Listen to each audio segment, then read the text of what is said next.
শ্রদ্ধেয় মিহির স্যার, যাকে সবাই চেনেন, মিহির জিকে বইয়ের রাইটার। আজকে কিন্তু স্যারের ক্লাস, সাথে ম্যাথের ক্লাস, সাথে কম্পিউটারের ক্লাস, এক ঢেলে তিন পাখি মারবে স্যার আজকে ইনশাআল্লাহ। এবং স্যার যে এক্সট্রাঅর্ডিনারি কিছু জিকে কোশ্চেন রেখেছেন, মানে আপনি আজকের ক্লাসটা করার পর আপনার সাম্প্রতিক নিয়ে যত ভয় আছে, আপডেট যে পরীক্ষাগুলো, এগুলোতে তো সাম্প্রতিক থেকে 3-4টা প্রশ্ন অনায়াসে প্রতিটা পরীক্ষায় আসে স্যার। অবশ্যই তাইলে আপনার 25 থেকে আমি একটা মেজারমেন্ট করে দেখছি যে 25 থেকে 35 বা 80 মানে 60 মানে 40%, অর্থাৎ 10টা কোশ্চেন থেকে 3 থেকে 4টা সাম্প্রতিক। এখন এটা সাম্প্রতিক কিন্তু একটু কথা আছে স্যার, যেমন বর্তমান সময়ে ইরান আলোচনায় আছে। ধরেন ইরানের শান্তি চুক্তি হলো 14 দফা নিয়ে আসেনি, কিন্তু ইরানের আরেকটা ঘটনা দিয়েছে, বুঝতে হবে ওই রাষ্ট্রটা আলোচনা থাকার কারণে হয়েছে। ধরেন কুরাশাও এবারে বিশ্বকাপ ফুটবলের সবচেয়ে ছোট দল কুরাশাও যদি ড্র করতো, তাহলে কিন্তু এই প্রশ্ন ওই কুরাশাওয়ের বেসিক থেকে একটা প্রশ্ন হতো। এমন হতো ধরেন যে এটা প্রশ্ন আসলো না যে 23তম বিশ্বকাপ ফুটবলে সর্বকনিষ্ঠ বা সবচেয়ে ছোট রাষ্ট্র কোনটি, এটা হলে সাম্প্রতিক। কিন্তু বেসিক এটা দিয়ে দিল যে কুরাশাও কোন অঞ্চলের দেশ, ক্যারিবিয়ান অঞ্চলের দেশ, এটা কিন্তু বেসিক। বাট ওই রাষ্ট্রটাই বেসিক কেন ধরে আসছে, এটা আসছে ওই রাষ্ট্রটা আলোচনা থাকার কারণে। ধরেন ফিফা বিশ্বকাপ ফুটবল হচ্ছে, তো ফিফা নিয়ে প্রশ্ন হলো বাংলাদেশ কবে ফিফার সদস্য হয়েছে। তো বাংলাদেশ 1976 সালে ফিফার সদস্য হয়েছে ধরেন, তাহলে এটা কিন্তু বেসিক প্রশ্ন, পুরান প্রশ্ন। বাট এটা আসতেছে কেন, ফিফা আলোচনায় আছে কারণ এখন বর্তমানে বিশ্বের যে greatest show on earth, FIFA কর্তৃক আয়োজিত গ্রেটেস্ট শো অন আর্থ হচ্ছে বিশ্বকাপ ফুটবল। তো এটার আয়োজন চলতেছে, এই জন্য ওইটা এই কারণে এখন ফিফার বেসিকটা আলোচনায় আছে, ইম্পর্টেন্ট। এইরকমও কিন্তু হ্যাঁ, এগুলোই আসে। আমরা অনেক সময় মনে করি খালি রিসেন্ট। এবং স্যার আজকে হচ্ছে আগে গিফটের কথা বলি, তাহলে সবাই শেয়ার করা শুরু করবে। আজকে কিন্তু মিহির স্যার একটা দুইটা বই না, যাক আমরা হচ্ছে না, আজকে দুইটা দিব স্যার, কারণ কালকেও আপনার ক্লাস আছে। এই জন্য এই একটা করে দিব। আর পাশাপাশি 1200 টাকার প্রাইস মানি তো থাকতেছি। আমরা কিন্তু এখন স্টুডেন্টদের 1200 টাকার নগদ প্রাইস মানিও দিচ্ছি, কারণ আমরা চাই আমাদের যারা স্টুডেন্ট রয়েছে তারা অ্যাক্টিভ হোক এবং সুপার অ্যাক্টিভলি ক্লাস করুক। এবং প্রতিদিন কিন্তু আমাদের 12 থেকে 1400 স্টুডেন্ট শেয়ার করতেছেন, এটা আসলে খুবই ভালো লাগা। আজকের ক্লাসেও সর্বোচ্চ শেয়ারকারী এবং সর্বোচ্চ মেনশনকারীদের জন্য থাকতেছে 1200 টাকা প্রাইস মানি, এবং সাথে থাকতেছে মিহির স্যারের দুইটা বই। আমি যদি বলি, ওরে বাবা, এত ওজনের বই কিভাবে সংগ্রহ করব বা উঁচা করব। এই যে মিহির জিকের একদম ডিটেলস, যে বইটা থেকে হচ্ছে 100% প্রশ্ন কমন পাওয়া যায়, আর পাশাপাশি সাম্প্রতিকের জন্য যেটা থেকে শতভাগ প্রশ্ন কমন পড়ে। অর্থাৎ একজন পাবেন সাম্প্রতিক, একজন পাবেন হচ্ছে আমাদের মিহির জিকের পূর্ণাঙ্গ বড় বইটা, শেয়ারকারী পাবেন এই বড় বইটা, আর মেনশনকারী পাবেন হচ্ছে সাম্প্রতিকটা। এবং সর্বোচ্চ শেয়ারকারী এবং সর্বোচ্চ মেনশনকারীর মধ্যে আবার 1200 টাকার প্রাইস মানি তো থাকবেই। সো আজকের ক্লাসটা কিন্তু একটা জমকালো ক্লাস হতে যাচ্ছে, কারণ বই প্লাস টাকা, দুইটা গিফট একসাথে পেতে যাচ্ছি আমরা, তাই না স্যার? হ্যাঁ, ধরেন আমরা দুইটা ভাই কিন্তু দীর্ঘ বছর ধরে অন্যদের প্রতিষ্ঠানে এরকম ক্লাস নিয়েছি। হ্যাঁ, এটা ঠিক। একটা ধরেন সেই অন্যদের প্রতিষ্ঠানে দীর্ঘদিন ক্লাস নিয়েছি। অনেকে হয় যে ক্লাস নেওয়ার অভিজ্ঞতা আছে, কিন্তু ধরেন আবার ক্যাডার না, আবার অনেকে আছে ক্যাডার ক্লাস নেওয়ার অভিজ্ঞতা না। আলহামদুলিল্লাহ আমাদের কিন্তু ধরেন অনেকে আছে বইয়ের লেখক কিন্তু ক্লাস নেয়, ক্লাস ভালো নিতে পারে না। অনেকে আছে ক্লাস নেয় কিন্তু বইটই লিখে না। সবগুলা কম্বিনেশন কিন্তু আমাদের মধ্যে আছে আলহামদুলিল্লাহ। ফলে আপনি একটা 11 থেকে 20 গ্রেডের বলেন বা বিশেষ প্রিলি প্রাইমারি নিবন্ধন, এটা তো আমি আপনাকে চাকরি পাওয়ায় দিতে পারবো না ভাই, রিজিকটা হয় উপর থেকে। বাট আপনি কিভাবে একটা সঠিক প্রিপারেশন নিতে পারেন, কোন জিনিসগুলোতে ফোকাস করতে পারেন, কি পড়তে পারেন, আমার দুইটা কিভাবে শুরু করতে পারেন, এই জিনিসগুলো কিন্তু আপনাদের আমরা শেয়ার করতে পারবো। আরেকটা কথা বলে রাখি, আমার এতদিন এই যে বইটা আমি লিখলাম, দীর্ঘ সময় আমার লেগেছে। সত্যি কথা, এই বইটা হচ্ছে 924 পেজ। বিশেষত যারা honours first year, second year, third year, final year, যারা জব মেডিসিনের ফাউন্ডেশন কোর্সগুলো করবে, খুব কাজে দেবে। ইভেন এই যে 51তম বিসিএস এর সময় আছে, এখন থেকে যদি পড়ে খুব কাজে দিবে। 52তম বিসিএস এর জন্য পড়ে খুব কাজে দেবে। অর্থাৎ 6 মাস, 5 মাস, 7 মাস, 1 বছর সময় হাতে নিয়ে পড়লে, এই বইগুলো একবার শেষ হলে আপনার জিকে কোনোদিন মানে থামবে না।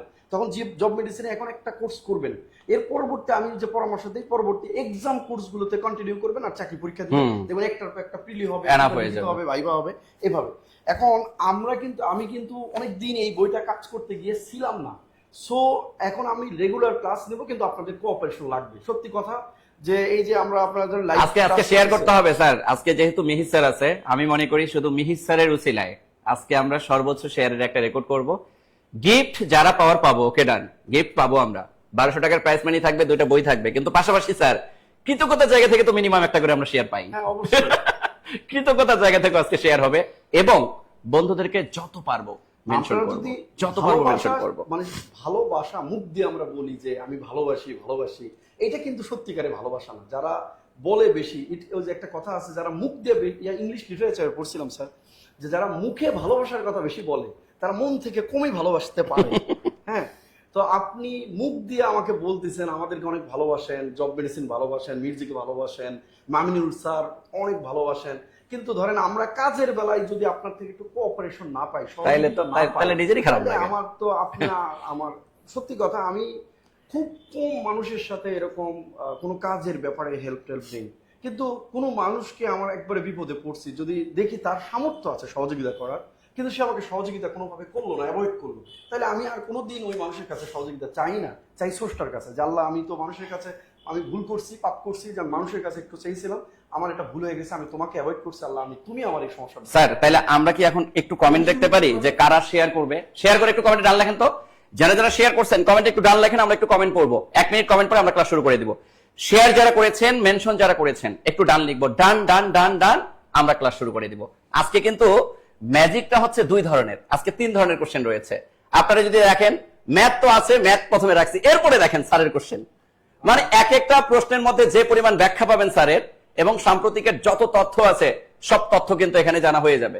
এইভাবে কিন্তু স্যার আপডেট যে প্রশ্ন, আবার দেখেন ইনপুট আউটপুট ডিভাইস থেকে সারা জীবন প্রশ্ন আসছে, এটাকে আমি এমন ভাবে সাজাইছি যে সারা জীবন যাতে আপনার পার্মানেন্ট মনে থাকে। এই জন্য একটা ছন্দের মাধ্যমে ইনপুট ডিভাইস মনে রাখার কৌশল, আউটপুট ডিভাইস মনে রাখার কৌশল, এরপর ইনপুট আউটপুট ডিভাইস মনে রাখার কৌশল, এরপর ইনপুট আউটপুট থেকে যে প্রশ্ন আসছে বিসিএস এ, এরপরে দেখেন 35তম বিসিএস, মানে অন্যান্য পরীক্ষায় যে প্রশ্নগুলো আসছে এগুলো কিন্তু আমরা রেখেছি। সো আজকের ক্লাসটা আসলে একটা মজার ক্লাস হবে। ক্লাসে কিন্তু জিকে রাখছে, আমি কিন্তু একটা প্রশ্ন দিয়ে আপনার ধরেন একটা বাজেট শেষ করে দেবো। 2000, এই যে আমি বাজেটের একটা শর্ট ভিডিও দিতে চেয়েছিলাম, আপনার আজকে শর্ট ভিডিও দেবো। এই বাজেটটা এই বছর পুরোটা আপনার কাজে লাগবে। এখন শুনুন, বাজেট দিয়ে তো ভাই বইয়ে দেওয়া আছে 4 পৃষ্ঠা, কিন্তু আপনি 4 পৃষ্ঠা মনে রাখতে পারবেন কি কি আসে, সেইগুলো আপনাকে আলোচনা করে দেবো, স্টার্ট দিয়ে দেবো। ধরেন আপনার আপডেট কিছু জিনিস আপনাদের কনফ্লিক্ট থাকে, মতভেদ থাকে, এইটা বা এইটা, যা মানে এরকম যে জিনিসগুলোতে ধরেন নদী বন্দর কি 54 না 55, যে সাধারণ জ্ঞানের যে জায়গাগুলোতে আপনাদের একটু কনফিউশন তৈরি হয়, আপনার মাথা নষ্ট হয়, ওই জিনিসগুলো আমরা অ্যাকচুয়াল ব্যাখ্যাটা দেওয়ার চেষ্টা করব। সো ক্লাসটা শেয়ার করেন, আমরা শেষ পর্যন্ত থাকি। স্যারের মনে হয় ভয় অন করে দেয় নাই, আমারটা থেকে যাচ্ছিল। এখন কি যাচ্ছে দেখেন তো? হ্যাঁ এখন যাচ্ছে, এখন ঠিক আছে। ওকে স্যার, তাইলে আমরা অলরেডি 500 স্টুডেন্ট ক্লাস হয়ে গেছে। আমি এরপরে না না না, আপনি বলবেন, পাশেই বসেন, সমস্যা নাই, আছি তো আমরা 2 ভাই মিলে আজকে ক্লাস করাবো। আচ্ছা, আজকের ক্লাসটা কিন্তু একটা ধামাকা ক্লাস হচ্ছে। আজকে আমরা 2 ভাই মিলে ক্লাস করব, অর্থাৎ ক্লাস করাবো, নট ক্লাস করব। আপনারা ক্লাস করবেন আর এনজয় করবেন, এবং আমি বিশ্বাস রাখি আজকের সর্বোচ্চ শেয়ারকারী মেনশনকারীদের মধ্যে 1200 টাকা আমরা নগদ ক্যাশ মানি দিব। এবং পাশাপাশি আজকে মিহির স্যার নিজে 4টা বই নিয়ে এসেছেন, তার মধ্যে আজকের ক্লাসে আমরা একটা বেসিক বই শেয়ারকারীকে দিব, আর মেনশনকারীকে কিন্তু আমরা একটা সাম্প্রতিক বই দিব। সো সর্বোচ্চ শেয়ারকারী এবং মেনশনকারীদের মধ্যে থাকতে হবে, কারণ আমরা অনেক স্টুডেন্ট অলরেডি চলে এসেছি। মাশাআল্লাহ, জাযাকাল্লাহু খাইরান। আশা করছি আমরা আস্তে আস্তে 1000 স্টুডেন্টে পদার্পণ করব। তার আগে আমরা যদি এখানে একটু হালকা ব্যাখ্যা করে আসি, আপনারা জানেন যে কোশ্চেন ব্যাংক মানে সলভ ক্লাসের এখানে আমরা পুরো একটা কোর্স আপনাদের জন্য ফ্রি করে দিয়েছি। এখানে কিন্তু আমরা বাছাইকৃত 2000 প্রশ্ন থেকে সমাজসেবা বলেন, স্বাস্থ্যকর্মী বলেন, নিবন্ধন বলেন, প্রাইমারি বলেন বা প্রধান শিক্ষক বলেন, সকল পরীক্ষায় 95% প্রশ্ন কমন যাতে পান, এরকম প্রশ্নগুলোই কিন্তু আমরা রাখার চেষ্টা করেছি ক্লাসের পর্বে। সো আমার কলিজার ভাই কলিজার বোনেরা, প্রথম ম্যাথে চলে যাচ্ছে, প্রথম কোশ্চেনে চলে যাচ্ছে। ম্যাথ দিয়ে আজকে জার্নিটা শুরু করতে যাচ্ছে। আমার কলিজার ভাই কলিজার বোন, প্রশ্নটা আমাদেরকে সূচক থেকে করা হয়েছে। মাদ্রাসা শিক্ষা অধিদপ্তরের স্টোর কিপার 2021 সালে এসেছে, বিদ্যুৎ জ্বালানি এবং খনিজ সম্পদ মন্ত্রণালয়ে 2019 সালে এসেছে। তো যে ম্যাথগুলো বারবার রিপিট করে, এই ম্যাথগুলোই কিন্তু আমরা এখানে দেওয়ার চেষ্টা করি। সো আমার কলিজার ভাই কলিজার বোনেরা, যদি কখনো আপনারা দেখেন সূচকের ম্যাথে আপনি এরকম কোন কন্ডিশন যদি দেখেন আর ডান পাশে যদি 0 দেখেন, তাহলে আপনার কাজ হচ্ছে এই 0টাকে কোন একটা সাংখ্যিক প্রদর্শনে নিয়ে আসা। তো আমরা যদি বাম পাশের 5 to the power x minus n এটাকে একটু ডান পাশে নিয়ে যাই, তাইলেই কিন্তু 0টা পরিপূর্ণতা পাবে। তো আমরা যদি পুরো ম্যাথটাকে করার চেষ্টা করি 3 to the power x minus n, মাইনাসটা যদি আমরা ওই পাশে নিয়ে যাই তাইলে কি হবে 5 to the power x minus n। এবার এই জায়গা থেকে আপনি একটা জিনিস ফিল করেন তো, দেখেন দুই পাশের পাওয়ার সমান, আবার আপনাকে বের করতে বলছে x এর মান। তা আপনি যদি পাওয়ার সমান হওয়ার কারণে পাওয়ার বাদ দিয়ে দেন, কথার কথা, তাহলে 3 = 5, এখানে তো আপনার x এর মান আসলো না। যখন আপনি এরকম কোন কন্ডিশন দেখবেন এই পাওয়ার গুলো একই হওয়ার কারণে ডান পাশের মানটা বাম পাশে আপনি কি করবেন, আবার নিয়ে আসবেন। কিভাবে নিয়ে আসবেন? ভাগ আকারে নিয়ে আসবেন। কিভাবে? আমি যদি 3 to the power x minus n দেই আর নিচে যদি আমি আবার 5 to the power x minus n দেই, এই একই হয়ে গেল না পাওয়ার? তো আমি ব্র্যাকেটের ভেতরে বাইরে গিয়ে যদি আমি কি করি x মাইনাস n টা দেই তাইলে কিন্তু হয়ে যায় যে 3 এর উপরও x মাইনাস n টা আছে, 5 এর উপরও x মাইনাস n টা আছে। তাইলে আমি যখন ডান পাশ থেকে এই মানটা এই পাশে নিয়ে আসলাম ভাগ আকারে, তখন কিন্তু আমার ডান পাশে থাকতেছে কি 1। ডান পাশে কি থাকতেছে 1। আর ডান পাশে 1 থাকা মানে আমার জন্য সূচক সবকিছু সহজ করে দিল। কিভাবে? আমার কলিজার ভাই কলিজার বোনেরা, আমরা জানি যে বাম পাশে যা থাকে ডান পাশে তা দিয়ে যদি আমরা পাওয়ার 0 দেই ওইটার মানই হচ্ছে 1। অর্থাৎ ডান পাশে 1 থাকা মানে আমার জন্য ম্যাথটাকে সহজ করে দেওয়া। তাহলে এই জায়গায় আমি বলতেই পারি 3/5 to the power x minus n equal 3/5 to the power under. বলেন বলা যায় কিনা? অবশ্যই বলা যায়, কারণ যাহাই 1 তাহাই 3/5 টু দি পাওয়ার 0। এই 3/5 টু দি পাওয়ারই কেন আমরা 0 দিলাম? কারণ বাম পাশে 3/5 আছে, এই জন্যই আমরা এই কাজটা করলাম। এবার বামের বেস ডানের বেস সমান হওয়ার কারণে উভয় পাশ থেকে আমরা দুটাকে কি করে দিতে পারি, বাদ দিতে পারি। দুই পাশ থেকে যদি আমরা এটা বাদ দেই তাইলে আমরা বাম ইকুয়াল ডান বলতে পারি, পাওয়ার ইকুয়াল পাওয়ার। পাওয়ারে আছে কি আমাদের? পাওয়ারে আছে x মাইনাস n ইকুয়াল 0। তাহলে x এর মানটা গিয়ে হবে n। তাইলে আমাকে কার মান বের করতে বলেছে আমার কলিজার ভাই কলিজার বোনেরা? আমরা দেখতেছি আমাদেরকে বের করতে বলেছে x এর মান। তাহলে x এর মানটা কত হবে রে ভাই? x এর মানটা মিস্টার n হবে। x এর মান কত বলেন? Mister n। মাশাআল্লাহ, আমরা প্রায় 650 স্টুডেন্ট চলে এসেছি। দ্রুত শেয়ার করতে হবে, মেনশন করতে হবে আমার কলিজার ভাই কলিজার বোনেরা। বলেন এই টাইপের ম্যাথ পারবো কিনা? এই পারা যাবে, পারা যাবে, পারা যাবে, অবশ্যই পারা যাবে। এই ম্যাথগুলোকে আরো একটু টেকনিক আকারে আপনাকে দিতে পারেন। আপনাকে যদি কখনো এইভাবে ম্যাথগুলোকে দেওয়ার চেষ্টা করে, ধরেন আপনাকে আমি একটা সংখ্যা দিলাম 3 টু দি পাওয়ার বা আমি 2 to the power x minus 5 দিলাম, ইকুয়াল দিয়ে আমি দিলাম 7 to the power x minus 5। যখন আমি আপনাকে এইভাবে একটা মোশন দিয়ে বললাম x কত, তখন আপনি কি করবেন? আবারও আগের মতো কাজ করবেন। কি করবেন? ডান পাশের এই 7টাকে আবার ভাবে নিয়ে আসবেন, অর্থাৎ 2/7 টু দি পাওয়ার কি হবে? x মাইনাস 5 হবে। আর x মাইনাস 5 হওয়ার কারণে ডানের মান বামে আসার কারণে এখানে 1 হবে। এবার আমরা 1টাকে আবার কি বলতে পারি? 2/7 বলতে পারি। x মাইনাস 5 ইকুয়াল আবার 2/7 টু দি পাওয়ার 0। তাহলে এই জায়গায় x মাইনাস 5 ইকুয়াল আমরা 0 বলতে পারি, x এর মানটা কিন্তু 5 হয়ে যাবে। তাহলে এই টাইপের যখনই আমরা কোনো ম্যাথ দেখবো, ঝয়কার ঝকঝকা, ফয়কার ফকফকা আকারে খুব দ্রুত গতিতে সলভ করে দেওয়ার চেষ্টা করব। সো আমার কলিজার ভাই কলিজার বোনের আবার বলতেছি, একটু বড় করে দিচ্ছি যারা নতুন আসছেন, এই সর্বোচ্চ শেয়ারকারীকে আজকে আমাদের মিহির স্যারের মিহিরজিকে বই সর্বোচ্চ মেনশনকারীকে সাম্প্রতিকের হাই ভোল্টেজ দেওয়া হবে এবং 1200 টাকার প্রাইস মানি তো থাকতেছেই। সো শেয়ার করতে হবে। 2 নাম্বার প্রশ্নে আমরা চলে যাই আমার কলিজার ভাই কলিজার বোনেরা। এই প্রশ্নটা অনেকগুলো পরীক্ষায় আসছে, যদিও এখানে রেফারেন্স মাত্র 3টা দেওয়া। দেখেন 13তম বিসিএস আসছে, প্রাইমারি শিক্ষক 20 সালে আসছে, নিবন্ধন শিক্ষক 19 সালে আসছে। তাইলে আরো অনেকগুলো পরীক্ষায় আসছে, কিন্তু 3টা রেফারেন্স দেওয়া। এই প্রশ্নটার উত্তর আমরা দিতে পারবো না আমার কলিজার ভাই কলিজার বোনেরা। দেখেন এই জায়গায় আমাকে কি বলেছে, 32 এর 2 ভিত্তিক লগারিদম কত? যখন আপনি দেখবেন এত এর এত ভিত্তিক লগারিদম, তখন আপনার কাজই হচ্ছে লগ দিবেন। কত ভিত্তিক বলছে? 2 ভিত্তিক বলছে, তাহলে 2 এর উপর কত দিবেন? 32 দিবেন। এটাকে ক্যালকুলেট করলেই আপনার অ্যান্সার চলে আসবে। তাহলে এটাকে যদি আমি ক্যালকুলেট করি তাহলে কিভাবে করব আমার কলিজার ভাই কলিজার বোনেরা? আমরা জানি লগের বেস ভিত্তি সমান করতে হয়। নিচে যেহেতু 2 আছে, তার মানে এই 32 কেও 2 তে পরিণত করতে হবে। আমি যদি 2 তে পরিণত করতে চাই, 2 এর উপর 5 দিলে আমার 32 হবে। আর আমরা সবাই জানি লগের ক্ষেত্রে যা পাওয়ারে থাকে সেটা সামনে চলে আসে। তাহলে এই 5টা কোথায় চলে আসবে? সামনে চলে আসবে। এরপরে কি হবে? log 2 ভিত্তিক 2। তাহলে log 2 ভিত্তিক 2 এর মান কত? 1। তাহলে 5 এর সাথে 1 গুণ করলে 5। তাহলে answer Babu is mister 5। Answer Babu is mister 5। তাহলে উত্তর হচ্ছে মিস্টার গ। আমাদের মিহির স্যার কই? মিহির স্যার দ্রুত আসতে হবে। মিহির স্যার কোথায়? একটু দ্রুত আসতে হবে, আপনার পালা চলে আসছে। সো আমার কলিজার ভাই, কলিজার বোনেরা, তাহলে এই টাইপের ম্যাচ যদি আমরা কখনো দেখি, আমরা পারবো না, দেখা মাত্রই উত্তর দেওয়ার চেষ্টা করব। কেন? কারণ এই টাইপের ম্যাথগুলো ম্যাক্সিমাম সময় প্রচুর পরিমাণে আসার চেষ্টা করে বা প্রচুর পরিমাণে আসে। আপনাদেরকে যদি আমি এই জায়গায় আরো একটা ম্যাথ দেই, দেখি কারা পারেন। আমার খুব ইচ্ছা যে এই জায়গায় আপনারা কিভাবে সলভ করবেন। দেখ, মিহির স্যার যেহেতু চলে আসছে, মিহির স্যারের পালা কিন্তু চলে আসছে। স্যার কই? দ্রুত আসতে হবে। দেখেন, পরের প্রশ্নটাই কিন্তু আপনার। ও আচ্ছা আচ্ছা, এটা আপনি কি র্যান্ডমলি সাজাচ্ছেন হ্যাঁ, নাকি? 2টা করে প্রশ্ন আমার আছে, 2টা করে আপনার আছে। 2টা ব্যাখ্যা করার পরে আমারে ছেড়ে দিতে হবে। আচ্ছা, আচ্ছা। একটু বাংলাদেশের 13তম সর্বশেষ সিটি কর্পোরেশনের নাম কি? তারা কিন্তু শেয়ার করতে বলবেন না। ও আচ্ছা আচ্ছা, অবশ্যই। আপনার বই দিতেছেন। আচ্ছা, আমার এত বড় একটা বই দিতেছি, অবশ্যই শেয়ার করতে হবে আপনাদের। আর আমি একটু এক্সপেকটেশন করছিলাম, স্যার বলছে যে আমি নিজে একা একা ক্লাস নিলে 1200, 1400, 1500 মানুষ আসে, তো আপনাকে তো মানুষ অনেক ভালোবাসে। আমি আসলে জানি না আসলে আপনারা ভালোবাসেন কিনা। শেয়ার করেন, কিন্তু শেয়ার করলে একটু ভালো শেয়ার হবে। করলে ভালো লাগতো আর কি। যদি সত্যি মানে চান যে মীর ভাই রেগুলার একটু ক্লাস নিক, তাহলে একটু ভালো হয় শেয়ার করলে। হ্যাঁ, আচ্ছা আসেন, এখন বাংলাদেশে আমি একটু সিটি কর্পোরেশন, 13তম সিটি কর্পোরেশন কোনটি, এটি আপনার এখানে 4টা সিটি কর্পোরেশন আছে, তার আগে একটু বলি আমরা যে আসলে সিটি কর্পোরেশনটা বাংলাদেশে কবে প্রথম কিভাবে আসলো, কিভাবে সিটি কর্পোরেশন কয়টা কি, এরকম একটু বলি। তো বাংলাদেশের মূলত প্রশাসনিক সংস্কার করে হচ্ছে নিকার।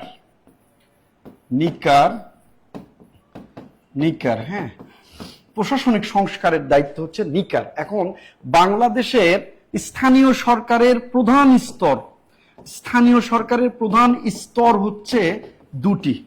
বাংলাদেশের স্থানীয় সরকারের প্রধান স্তর হচ্ছে দুটি, মনে রাখবেন।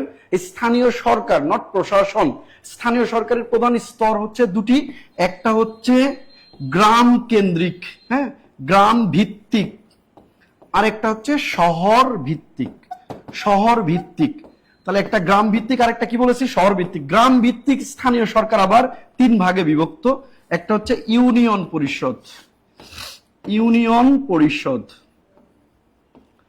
এটা হচ্ছে বাংলাদেশের স্থানীয় সরকারের সর্বনিম্ন স্তর। ইউনিয়ন পরিষদ, ইউনিয়ন পরিষদ বর্তমানে সর্বনিম্ন স্তর। দ্বিতীয় স্তর যেটা, সেটা হচ্ছে উপজেলা পরিষদ। উপজেলা পরিষদ, তো উপজেলা পরিষদ, এই উপজেলা পরিষদ বর্তমানে বাংলাদেশে উপজেলা আছে 500টি, মনে রাখবেন। বাংলাদেশে বর্তমানে উপজেলা আছে 500টি।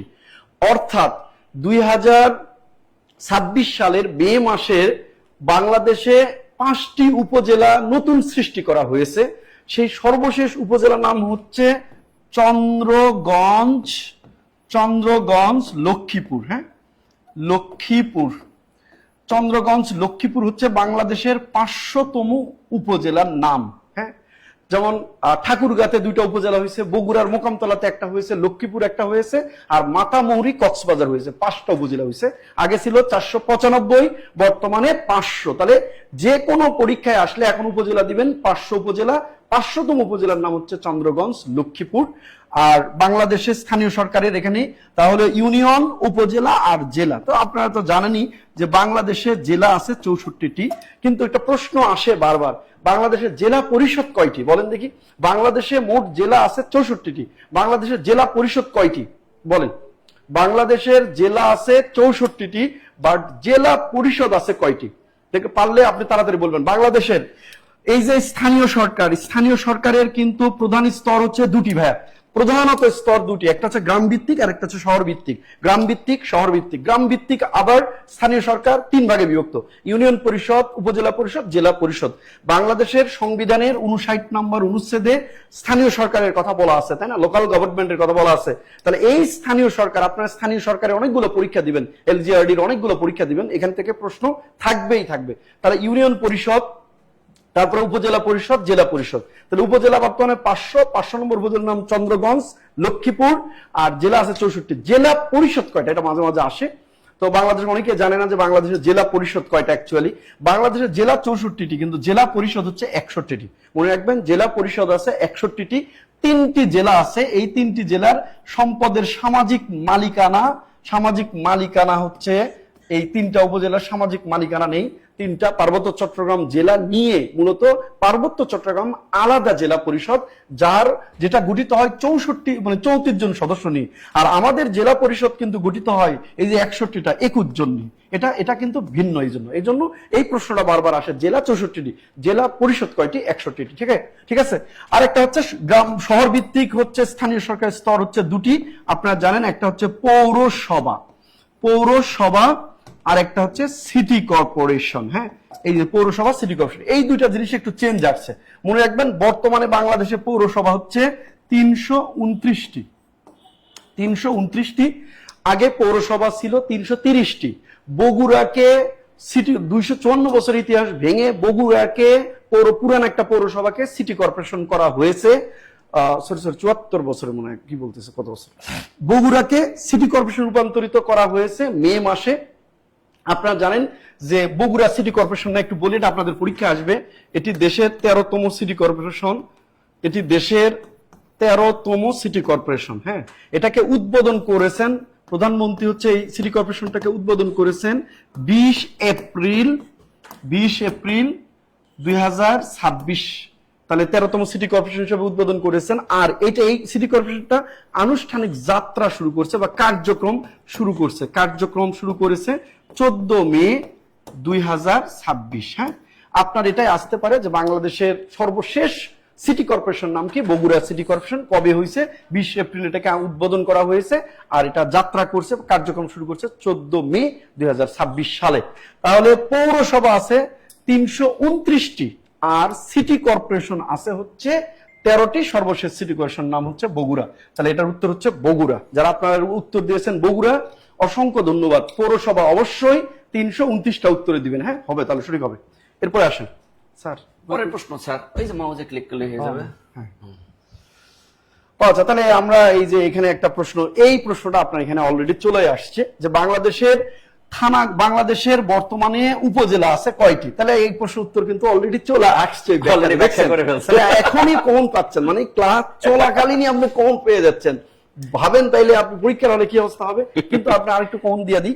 সে উপজেলা পরিষদ, আপনারা জানেন যে বাংলাদেশের উপজেলা পরিষদ 1982 সালে বাংলাদেশের থানাগুলোকে উপজেলা করার ঘোষণা করা হয়। হ্যাঁ, উপজেলা করার ঘোষণা আসে। এটা করেছিল হচ্ছে হোসেন মোহাম্মদ এরশাদ। হ্যাঁ, হোসেন মোহাম্মদ এরশাদ অনেক জায়গায় ভূমিকা রাখছে স্যার। এরশাদ প্রশাসনিক পুনর্গঠনে সবচেয়ে বেশি ভূমিকা হচ্ছে এরশাদের। কারণ 1984 সালে বাংলাদেশের 20টা জেলা ছিল, তার মধ্যে বৃহত্তর জেলা ছিল হচ্ছে 17টা। এই 17টা জেলাকে উনি পর্যায়ক্রমে 64টা জেলাতে রূপান্তরিত করছে।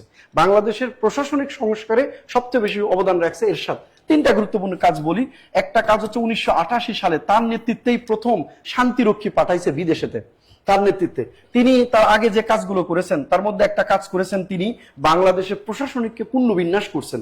এই যে থানাগুলোকে তিনি উপজেলাতে কনভার্ট করছেন। আগে কিন্তু আমরা যে প্রশাসনে চাকরি করলে নির্বাহী প্রধান যারা থাকতেন অ্যাডমিন ক্যাডারতে, তাদেরকে বলতাম TNO, কেন? থানা নির্বাহী অফিসার। এখন অনেক জায়গায় বলে যে TNO নামে কিছু নাই কিন্তু। হ্যাঁ, কেন? ওই থানাগুলোকেই 82 সালে ঘোষণা করা হয়েছে উপজেলা করা হবে, এবং উপজেলা ব্যবস্থা আসলে কার্যকর হয়েছে 1983 সালে এরশাদের মাধ্যমে। এটা পিসিএস পিলিতে আসছিল মনে হয়, যে উপজেলা ব্যবস্থা পূর্ণ প্রবর্তন হয়েছে কবে? 1983 সালে।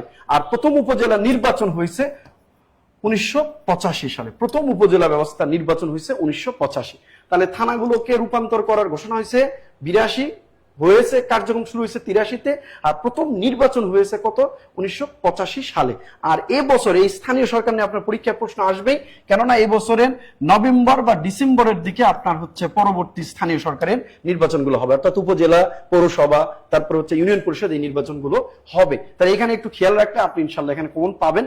আর একটা প্রশ্ন এখান থেকে উপজেলা আসে, বাংলাদেশের সবচেয়ে বড় আয়তনের সবচেয়ে বড় উপজেলার নাম কি? শ্যামনগর সাতক্ষীরা। হ্যাঁ, সাতক্ষীরা সবচেয়ে বড় উপজেলা, শ্যামনগরটা। আচ্ছা, এই যে বাংলাদেশে তাহলে বর্তমান উপজেলা কয়টি? 500টি। এই উত্তর হচ্ছে এখানে স্যার। তারপরটা আপনি জান। ও মা গো, টুরুল আপ চলে এসেছে। আইসিটির প্রশ্ন শুনেন। Input device, output device, input এবং আউটপুট ডিভাইস থেকে প্রশ্ন আসে নাই এমন একটা বিসিএস দেখাতে পারবেন? স্যার, আপনি তো অনেকবার বিসিএস পরীক্ষা দিয়েছেন, আপনি বলেন। মিহির স্যার বলেন, কম্পিউটারের input device, output device, input এবং আউটপুট ডিভাইস থেকে বিসিএস এর প্রশ্ন মানে রিপিট করে নাই এমন একটা সাল আছে? না, বিশেষ আমি কয়েকবারই পেয়েছি হচ্ছে ইনপুট আউটপুট বোর্ড, যেটা ইনপুট আউটপুট ডিভাইস কোনটি? board এই দেখেন প্রথম প্রশ্নটাই কিন্তু আমাদের ওটা রাখা আছে। যদি আমরা দেখি, এই দেখেন কোন ডিভাইসটি ইনপুট এবং আউটপুট ডিভাইস হিসেবে কাজ করে? 44 আসছে, আবার 40তম বিসিএস আসছে। শোনেন আমার কলিজার ভাই কলিজার বোনেরা, আমরা ম্যাক্সিমাম স্টুডেন্ট যে ভুলটা করে থাকি, ইনপুট ডিভাইস এবং আউটপুট ডিভাইস মনে রাখতে পারি না। আর এই মনে রাখার জন্যই আপনাদের জন্য একটা কৌশল নিয়ে আসছি। এই কৌশলটা আমাদের সবাইকে মনে রাখতে হবে, কিন্তু এই কৌশলটা জানার আগে সবাইকে শেয়ার করতে হবে, কারণ 1000 শেয়ার কিন্তু এখনো হয়নি। সর্বোচ্চ শেয়ারকারী, আবারও বলতেছি, মিহির স্যারের জিকে বই পাবেন, সাম্প্রতিক একজন পাবেন এবং 1200 টাকার প্রাইস মানি পাবেন। সো শেয়ার করতে হবে। দেখেন মজার জিনিস শিখাই আজকে। এই জায়গা থেকে শুধু বিসিএস না, আপনি প্রাইমারি বলেন, নিবন্ধন বলেন, 10 থেকে 20 গ্রেড বলেন, প্রতিটা জব পরীক্ষায় এই ইনপুট আউটপুট ডিভাইস থেকে প্রশ্ন আসে। তাহলে আপনি মনে রাখবেন কি, আপনাকে যদি কখনো বলে ইনপুট ডিভাইস নিচের কোনগুলো, তাহলে মনে রাখবেন এই জিনিসটা, যে কম্পিউটারের ইনপুট ডিভাইস মনে রাখার কৌশল হচ্ছে, এমএস ধোনি একজন বড় মাপের খেলোয়াড়, সে কি গাড়িতে চড়বে? নরমালি সে বিএমডব্লিউ গাড়িতে চড়বে। তাহলে মনে রাখবেন এমএস ধোনি বিএমডব্লিউ গাড়িতে এসে, জকিং শেষে, এখানে এসে মনে রাখবেন যে এমএস ধোনি বিএমডব্লিউ গাড়িতে এসে জকিং শেষে স্যুপ খেয়ে জিমেইল চেক করে। কি চেক করে? জিমেইল চেক করে। এই জিনিসটা যদি মনে রাখতে পারেন, এখান থেকে আপনি ইনপুট ডিভাইস সবগুলো মনে রাখতে পারবেন আশা করছি। দেখেন আমি একটা একটা করে প্রতিটা জিনিস আপনাকে ব্যাখ্যা করে দিচ্ছি। তাহলে এখানে MS, M for mouse, mouse হচ্ছে একটা ইনপুট ডিভাইস। এরপর এস ফর স্ক্যানার, স্ক্যানার একটা input device. D for digitizer, এটাও একটা ইনপুট ডিভাইস। এরপরে বি বারকোড রিডার, এটাও একটা ইনপুট ডিভাইস। এরপর এম ম্যাগনেটিক টেপ ড্রাইভ বা মাইক্রোফোন, এটাও ইনপুট ডিভাইস। এরপর ডব্লিউ ওয়েবক্যাম, এটাও ইনপুট ডিভাইস। এরপর ওই যে জকিং এর জ থেকে জয়স্টিক, এটাও কিন্তু একটা ইনপুট ডিভাইস। কি থেকে কিবোর্ড, এটাও একটা ইনপুট ডিভাইস। এরপরে দেখেন সুপের এস থেকে সেন্সর, এটাও একটা ইনপুট ডিভাইস। ও থেকে ওএমআর অপটিক্যাল মার্ক রিকনজিনেশন, এটাও কিন্তু একটা আমাদের ইনপুট ডিভাইস। এরপর ও থেকে ওসিআর, এটাও একটা input device. P for punch card reader, এটাও একটা ইনপুট ডিভাইস। আবার জি ফর গ্রাফিক্স ট্যাবলেট, এটাও একটা ইনপুট ডিভাইস। আবার এম ফর এমআইসিআর, যেটাকে আমরা বলি ম্যাগনেটিক ইঙ্ক ক্যারেক্টার রিকনজিনেশন। এরপর এল ফর লাইট পেন, এই লাইট পেনটাও একটা ইনপুট ডিভাইস। তাহলে মনে রাখার কৌশল কি আমার কলিজার ভাই কলিজার বোনেরা? মনে রাখবো এমএস ধোনি বিএমডব্লিউ গাড়িতে এসে জকিং শেষে সুপ খেয়ে জিমেইল চেক করলো, শেষ। এখান থেকে আমরা ইনপুট ডিভাইসের 14 গোষ্ঠী মনে রাখতে পারবো। এরপরে যদি আমরা দেখি আউটপুট ডিভাইস নিচের কোনগুলো, এটা থেকে অনেকবার বিসিএ যে প্রশ্ন আসছে, শুধু বিসিএ যে প্রশ্ন আসে নাই, অনেকগুলো জায়গায় প্রশ্ন আসে। 10 থেকে 20 গ্রেডের বিভিন্ন মন্ত্রণালয়ে এখান থেকে প্রচুর পরিমাণে প্রশ্ন রিপিট করে। শুধু তাই না, প্রাইমারিতেও অনেকবার প্রশ্ন এসেছে। শুধু তাই না, নিবন্ধনেও প্রায় 7 থেকে 8 বার ইনপুট আউটপুট ডিভাইস থেকে প্রশ্ন আসছে। দেখেন এখানে কিভাবে মনে রাখবেন। আউটপুট ডিভাইস মনে রাখার কৌশল হচ্ছে, নরমালি বাংলাদেশের এমপি আর এসপি রা কি করে? এমপি এবং এসপি কি করে বলেন তো? কানে হেডফোন লাগিয়ে ভিআইপি সেজে এফএম শোনে। কেন? কারণ তারা প্রকাশ করে না যে আমি এখন মস্ত মাস্তি করতেছি, গান শুনতেছি। প্রকাশ করলে তো সমস্যা, ঢাকঢোল পিটালে তো সমস্যা। মানুষ বলবে ওই দেখো এমপি গান শোনে, ঢাকঢোল পিটায়া। তাহলে মনে রাখবো কি, এমপি এসপি কানে হেডফোন লাগিয়ে ভিআইপি সেজে এফএম শোনে। তাহলে এখানে এমপির এম ফর কি? মনিটর। পি এর পি ফর কি? প্রিন্টার। এগুলো সব আউটপুট ডিভাইস। এস এর এস ফর কি? স্পিকার বা লাউড স্পিকার। পি ফর কি? প্রজেক্টর। ভিআই তে কি? Visual display unit. P for কি? প্লটার। এখানে এইচ হেডফোন। এফ ফর কি? Film recorder. এম ফর কি? মাইক্রোফোন। এগুলো সব হচ্ছে আউটপুট ডিভাইস। এগুলো সব হচ্ছে আউটপুট ডিভাইস। এরপরে আসি আমার কলিজার ভাই কলিজার বোনেরা, আমরা যদি ইনপুট আউটপুট ডিভাইস মনে রাখতে চাই, তাইলে কি মনে রাখবো? ইনপুট আউটপুট ডিভাইস মনে রাখার কৌশলটা হচ্ছে খুবই সিম্পল। দেখেন, ম্যাম বা ম্যাডাম টিভি এবং ভিসিআর, সিডি ডিভিডি দুর্নীতির খবর শুনে ভিসি কে টিসি দিল, ভিসি কে টিসি দিল। খবর হ্যান্ডসেট এবং ফ্যাক্সের মাধ্যমে, নেটওয়ার্কের মাধ্যমে ছড়িয়ে দিল এসআর এবং টিআর। এর মধ্যে যা আছে সবই হচ্ছে আমাদের input output device. Ma'am, modem, TV, television, CD, compact disc, DVD, digital video বা আমরা এখানে বলতে পারি ভার্সেটাইল ডিস্ক। এরপরে T for touch screen, C for এখানে ডিজিটাল ক্যামেরা। এরপরে যদি আমরা বলি হ্যান্ডসেট, মানে হ্যান্ডসেটই, এটা একটা ইনপুট আউটপুট ডিভাইস। ফ্যাক্স হচ্ছে একটা input output device. Network card, input output device. SR sound recorder, এই sound recorder input output device. TR tape recorder input output device. এবার দেখেন আমার কলিজার ভাই কলিজার বোনেরা, এই প্রশ্নগুলোর উত্তর এবার আমরা ঝটপট দিতে পারবো। প্রথম প্রশ্নটা কি বলছে দেখেন, এই প্রশ্নের উত্তর এবার আপনারা নিজেরাই দেন। এই দ্রুত দিতে হবে, দ্রুত দ্রুত দ্রুত দ্রুত। এই দেখেন, ভালো জিনিস শিখে গেলে স্টুডেন্ট কমে যায়। কেন?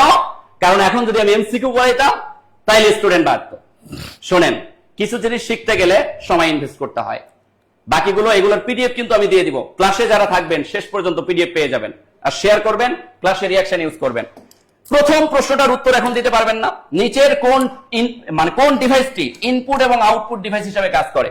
একটু আগে দেখে আসছেন, বলেন স্ক্যানার, মাউস, টাচ স্ক্রিন না প্রজেক্টর? একটু আগে আপনি দেখে আসছেন, দেখেন তো ইনপুট আউটপুট ডিভাইস হিসেবে কে কাজ করে। অর্থাৎ ইনপুট এবং আউটপুট দুইটা হিসাবেই কে কাজ করে দেখেন, এই যে টাচ স্ক্রিন। তাইলে এখানে কি টাচ স্ক্রিন আছে? অবশ্যই আছে।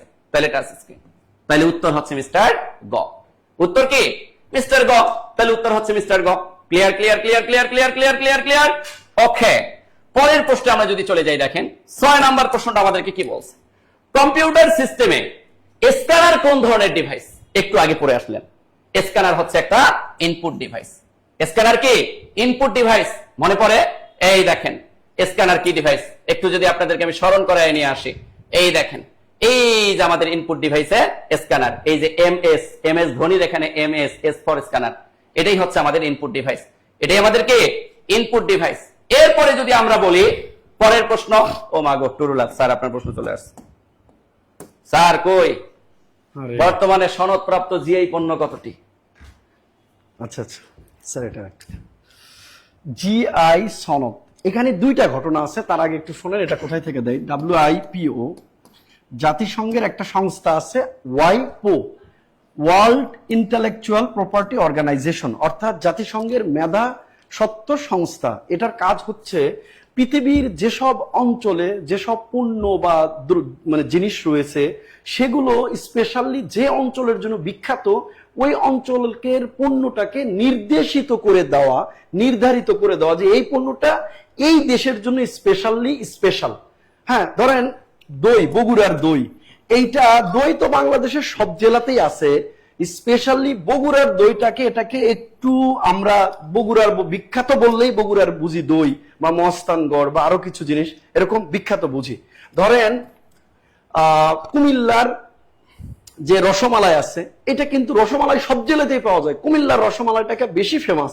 এরকম যেসব দেশ বা অঞ্চলের পণ্যগুলো, দ্রব্যগুলো ফেমাস বেশি, সেগুলোকেই ওয়াইপু কি করে এই জিআই পণ্য, অর্থাৎ জিআই মানে হচ্ছে জিওগ্রাফিক্যাল ইন্ডিকেশন বা ভৌগোলিক নির্দেশক পণ্য, অর্থাৎ ওই ভৌগোলিক পণ্য দ্বারা ওই অঞ্চলকেই নির্দেশ করবে। ঠিক আছে না?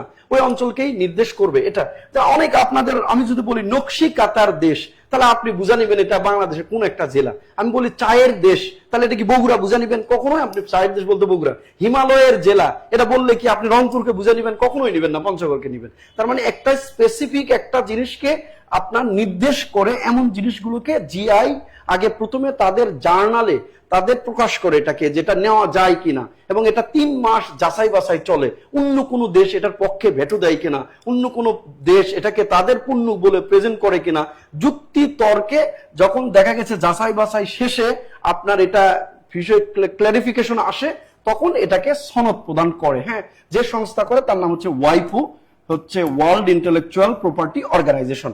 এরকম ভাবে ওয়াইপো বাংলাদেশে 2013 সালে প্রথম জামদানিকে তাদের জার্নালভুক্ত করে এবং 16 সালে এটাকে সনদ প্রদান করে জামদানিকে প্রথম।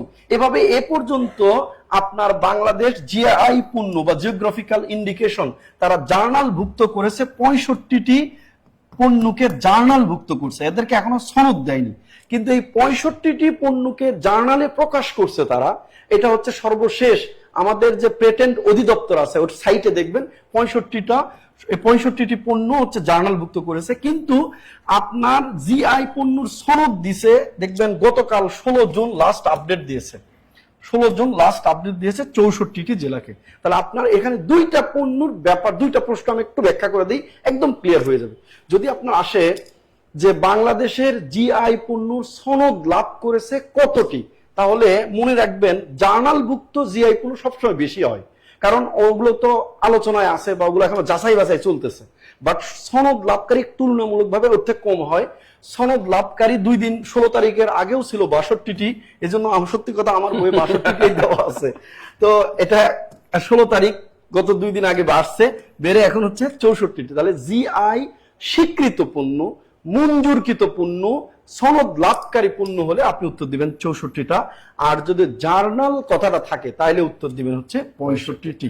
তাহলে এই প্রশ্নের উত্তর হচ্ছে 65টি। দেখেন এখান থেকে অনেকগুলো প্রশ্ন কিন্তু আপনার মোটামুটি ক্লিয়ার হয়েছে।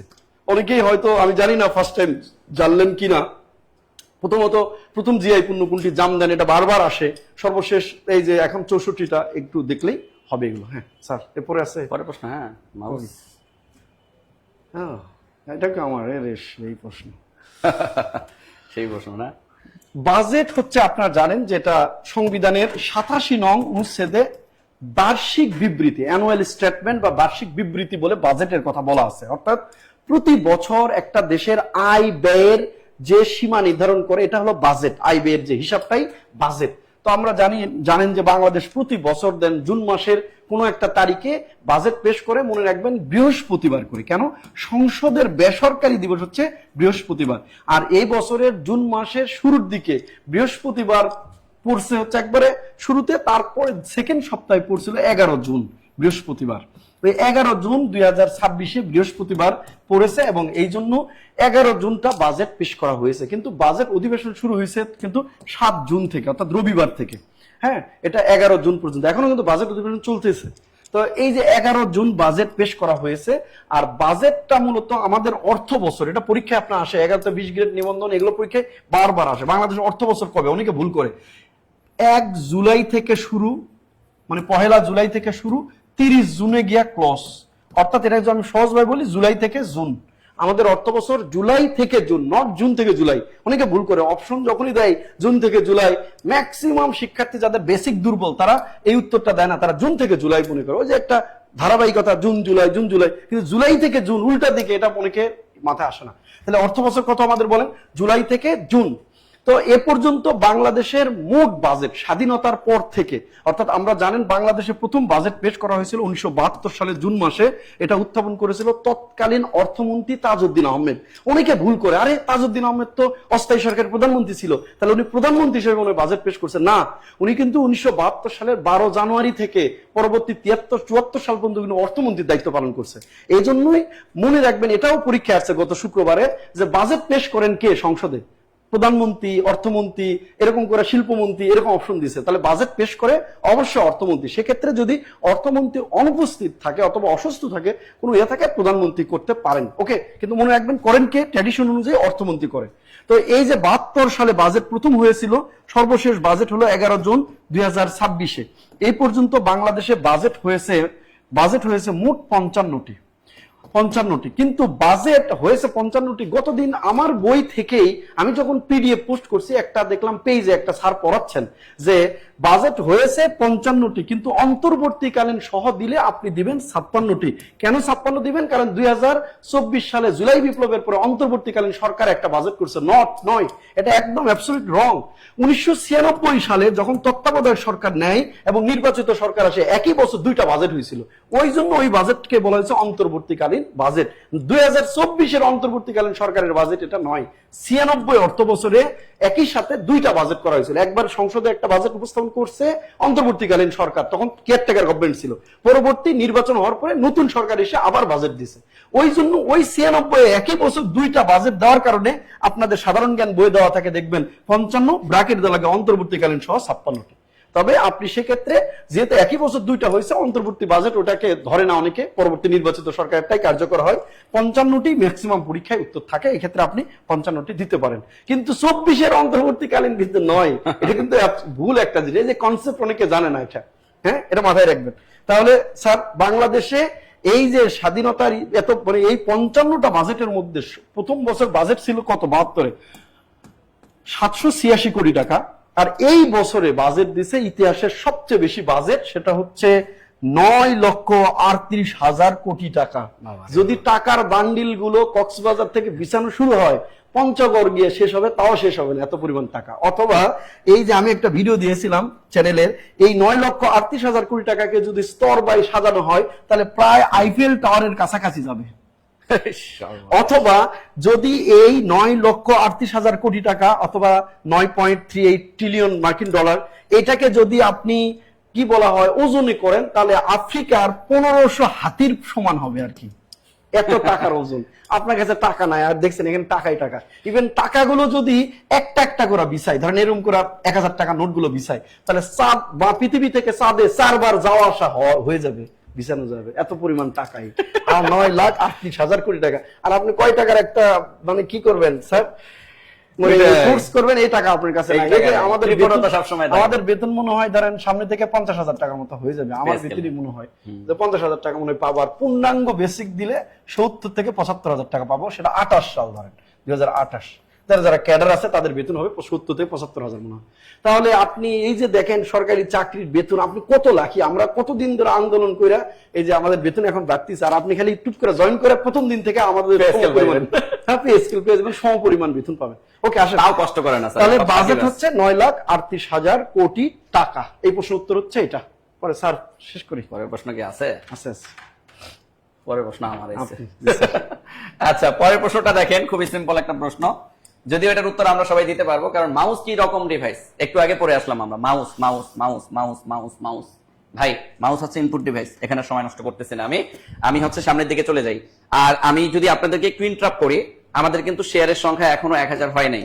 মিহির স্যারকে দেখেও তো অন্তত কৃতজ্ঞতার জায়গা থেকে শেয়ার করতে পারেন। 800 শেয়ার হয়েছে, 200 শেয়ার লাগে। আমরা যদি আধাটা করেও শেয়ার করি, 3 জনে একটা করে শেয়ার করি, তাও সম্ভব আমাদের 1000 ওকে করা। সো আমরা সবাইকে আমি রিকোয়েস্ট করব, সবাই আমরা একটু শেয়ার করে দেই, শেয়ার করে কমেন্টে একটু ডান লিখি, শেয়ার করে কমেন্টে একটু ডান লিখি, শেয়ার করে কমেন্টে একটু ডান লিখি। হ্যাঁ, এটার উত্তর অলরেডি আপনারা দিয়ে দিচ্ছেন। মাউস হচ্ছে একটা ইনপুট ডিভাইস, মাউস হচ্ছে একটা ইনপুট ডিভাইস। পরের প্রশ্নে আসেন। এই প্রশ্নটা খুবই মজার একটা প্রশ্ন, স্যার কোথাও যায় না, আপনার প্রশ্ন কিন্তু আবার আসবে, কারণ কম্পিউটারের প্রশ্ন বেশি ব্যাখ্যা করা যায় না। আচ্ছা, এবার আসি, এখানে বলছে কি কম্পিউটারের আইকিউ কত? শোনেন ভাই, আমরা মানুষ মহাপণ্ডিত, মানুষের একটা ব্রেইন দিয়ে দিছে আল্লাহ। শোনেন, আল্লাহ তৈরি করা জিনিসের মধ্যে আইকিউ আছে, বুদ্ধি আছে, এবং এই আইকিউ যার যত বেশি মানে কি বলবো এক্সট্রাঅর্ডিনারি এবং ব্যতিক্রমী, সে তত বেশি পৃথিবীতে কি করে, তত বেশি টাকার মালিক হয়, তত বেশি ব্যবসায় ইনভেস্ট করে ব্যবসায় লভ্যাংশ আনতে পারে।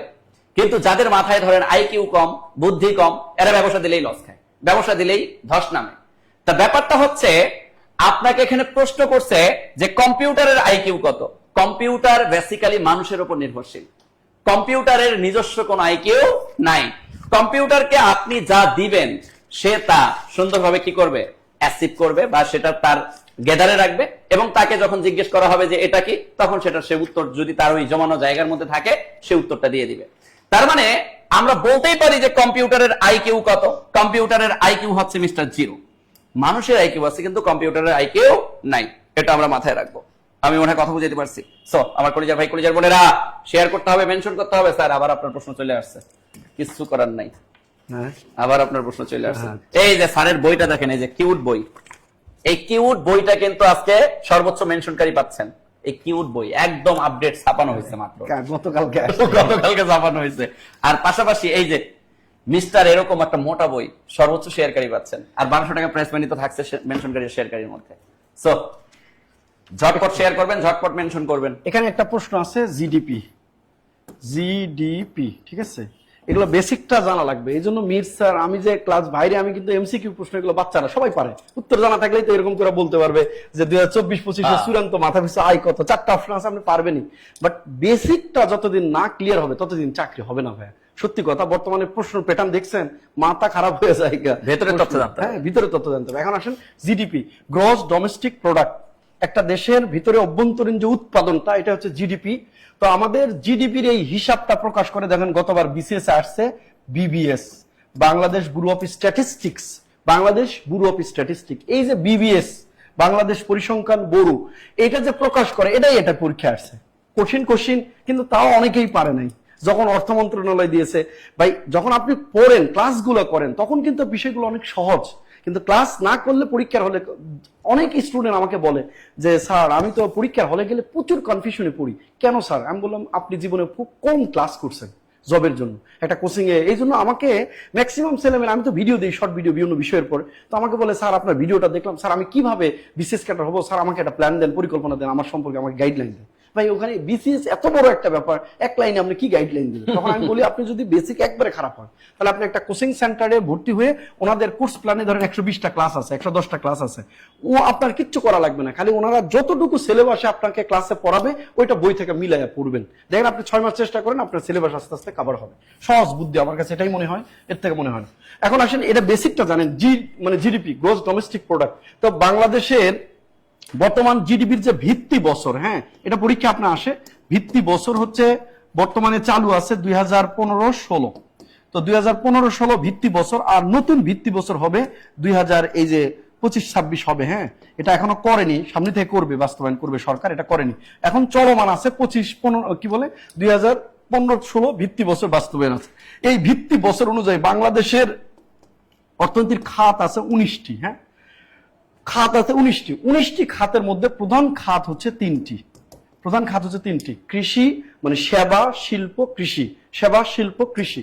এই জায়গাগুলোতে এই রিপোর্টটা প্রকাশ করে প্রতি বছর বিবিএস। এই একটা বছরের শুরুতে হিসাব মানে দেয়, এরকম জুন জুলাইয়ে যখন বাজেট হবে সেই সময় দেয় হচ্ছে সাময়িক হিসাব, আর বছর শেষে গিয়ে আবার এটাকে চূড়ান্ত তারা দেয় যে আমরা যে তালিকা দিয়েছিলাম এটা কতটা ইফেক্টিভ হলো। হ্যাঁ তো এখন যে এই যে সম্প্রতি 1 সপ্তাহ আগেই দিয়েছে জিডিপি তার সাময়িক হিসাব, এখান থেকে আপনার পরীক্ষায় কিন্তু আসবে।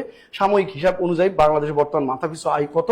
মাথাপিছু আয় হচ্ছে 2738 মার্কিন ডলার। আগে কিন্তু আমাদের অন্যদিকে আমাদের বাজেট অনুযায়ী আমাদের মাথাপিছু আয় কিন্তু 3020 মার্কিন ডলার, ইউএস ডলার, এটা মাথায় রাখেন। 3020 মার্কিন ডলার বাজেট অনুযায়ী মাথাপিছু আয়। বাট এই যে জিডিপির সাময়িক হিসাব অনুযায়ী আমাদের মাথাপিছু আয় এখন হচ্ছে 2738 মার্কিন ডলার। এখন অনেকে বলতে পারেন এটা কি ভুল? না, এটা ভুল, কোনোটাই ভুল নয়, আলাদা আলাদা রিপোর্ট, আলাদা আলাদা বিষয়। হ্যাঁ ভুল বলা যাবে না, ওকে, এই জন্য আলাদা আলাদা রিপোর্ট মনে রাখতে হবে আপনাদের। পরের প্রশ্নটা আসি, তাহলে বলেন এটা ক্লিয়ার হয়েছে কিনা? জিডিপির খাত 19টা, প্রধান খাত 3টা, এরা মাথাপিছু আয়, মাথাপিছু জিডিপি, তারপর হচ্ছে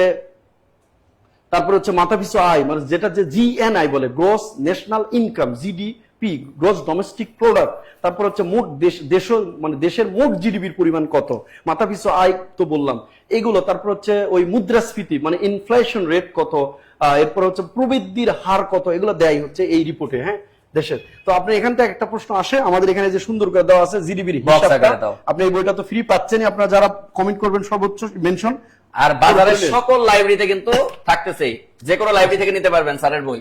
এইটা একটা প্রশ্ন, গত 15 দিন আগে এটা পরীক্ষা আসছে, এটা আসবে, এটা কারণ বর্তমান সরকার এটা নিয়ে খুব চিন্তায় আছে, আলোচনায় আছে। এলডিসি থেকে বের হতে যেমন 3টি শর্ত লাগে, এলডিসি তে যুক্ত হতেও 3টি শর্ত লাগে, এলডিসি তে বের হলেও 3টি ফ্যাসিলিটি হারাবে। তাহলে শর্ত এগুলো আমরা বেসিক ক্লাসে পড়াবো, যুক্ত হতে গেলে কি কি লাগতো, বের হতে কি কি লাগছে, আবার বের হলে পরবর্তী 3টি কি কি সুযোগ হারাবে, সেগুলো আমরা পরে আপনার ক্লাসে পড়াবো। এলডিসিটা আগে কি? এলডিসি হচ্ছে এলতে লিস্ট মানে স্বল্প, ডিতে ডেভেলপড, সিতে হচ্ছে কান্ট্রিজ, তাহলে লিস্ট ডেভেলপড কান্ট্রিজ, এর বাংলা হচ্ছে স্বল্প আয়ের দেশ, লিস্ট ডেভেলপড কান্ট্রিজ, স্বল্প আয়ের দেশ। ওকে, তাহলে স্বল্প আয়ের দেশ বা দেশ, এইটাতে প্রথম দেশ ছিল মূলত 25টা, যুক্ত হতে হতে পরবর্তী দেশ হয়ে গেছিল 52টি দেশ হয়ে গেলে একটা পর্যায়ে আবার বের হওয়া শুরু করে, ওই যে শর্তগুলো পূরণ করে, এখন দেশ আছে 44টি। ঠিক আছে, এবং তাহলে প্রথমে কতটি দেশ ছিল? 25টি, বাড়তে বাড়তে কতটি হয়েছিল? মোট এলডিসিভুক্ত পৃথিবীতে কয়টি দেশ হয়েছিল? 52টি দেশ হয়েছিল। এই 52টি দেশ থেকে পরবর্তী বের হয়ে গেছে 8টি দেশ, বের হলে এখন আছে কয়টি? 44টি। সর্বশেষ সাউথমেন প্রিন্সিপে এই দেশটা বের হয়ে গেছে, তাহলে এখন আছে হচ্ছে 44টি দেশ এলডিসিভুক্ত আছে। 2026 সালের 24 নভেম্বর, মনে রাখবেন 24 নভেম্বর 2026, তাহলে এই যে আমরা এখন জুন মাস চলে, ঠিক না? তাহলে 24 নভেম্বর 2026 3টা দেশ বের হওয়ার কথা ছিল, লাওস,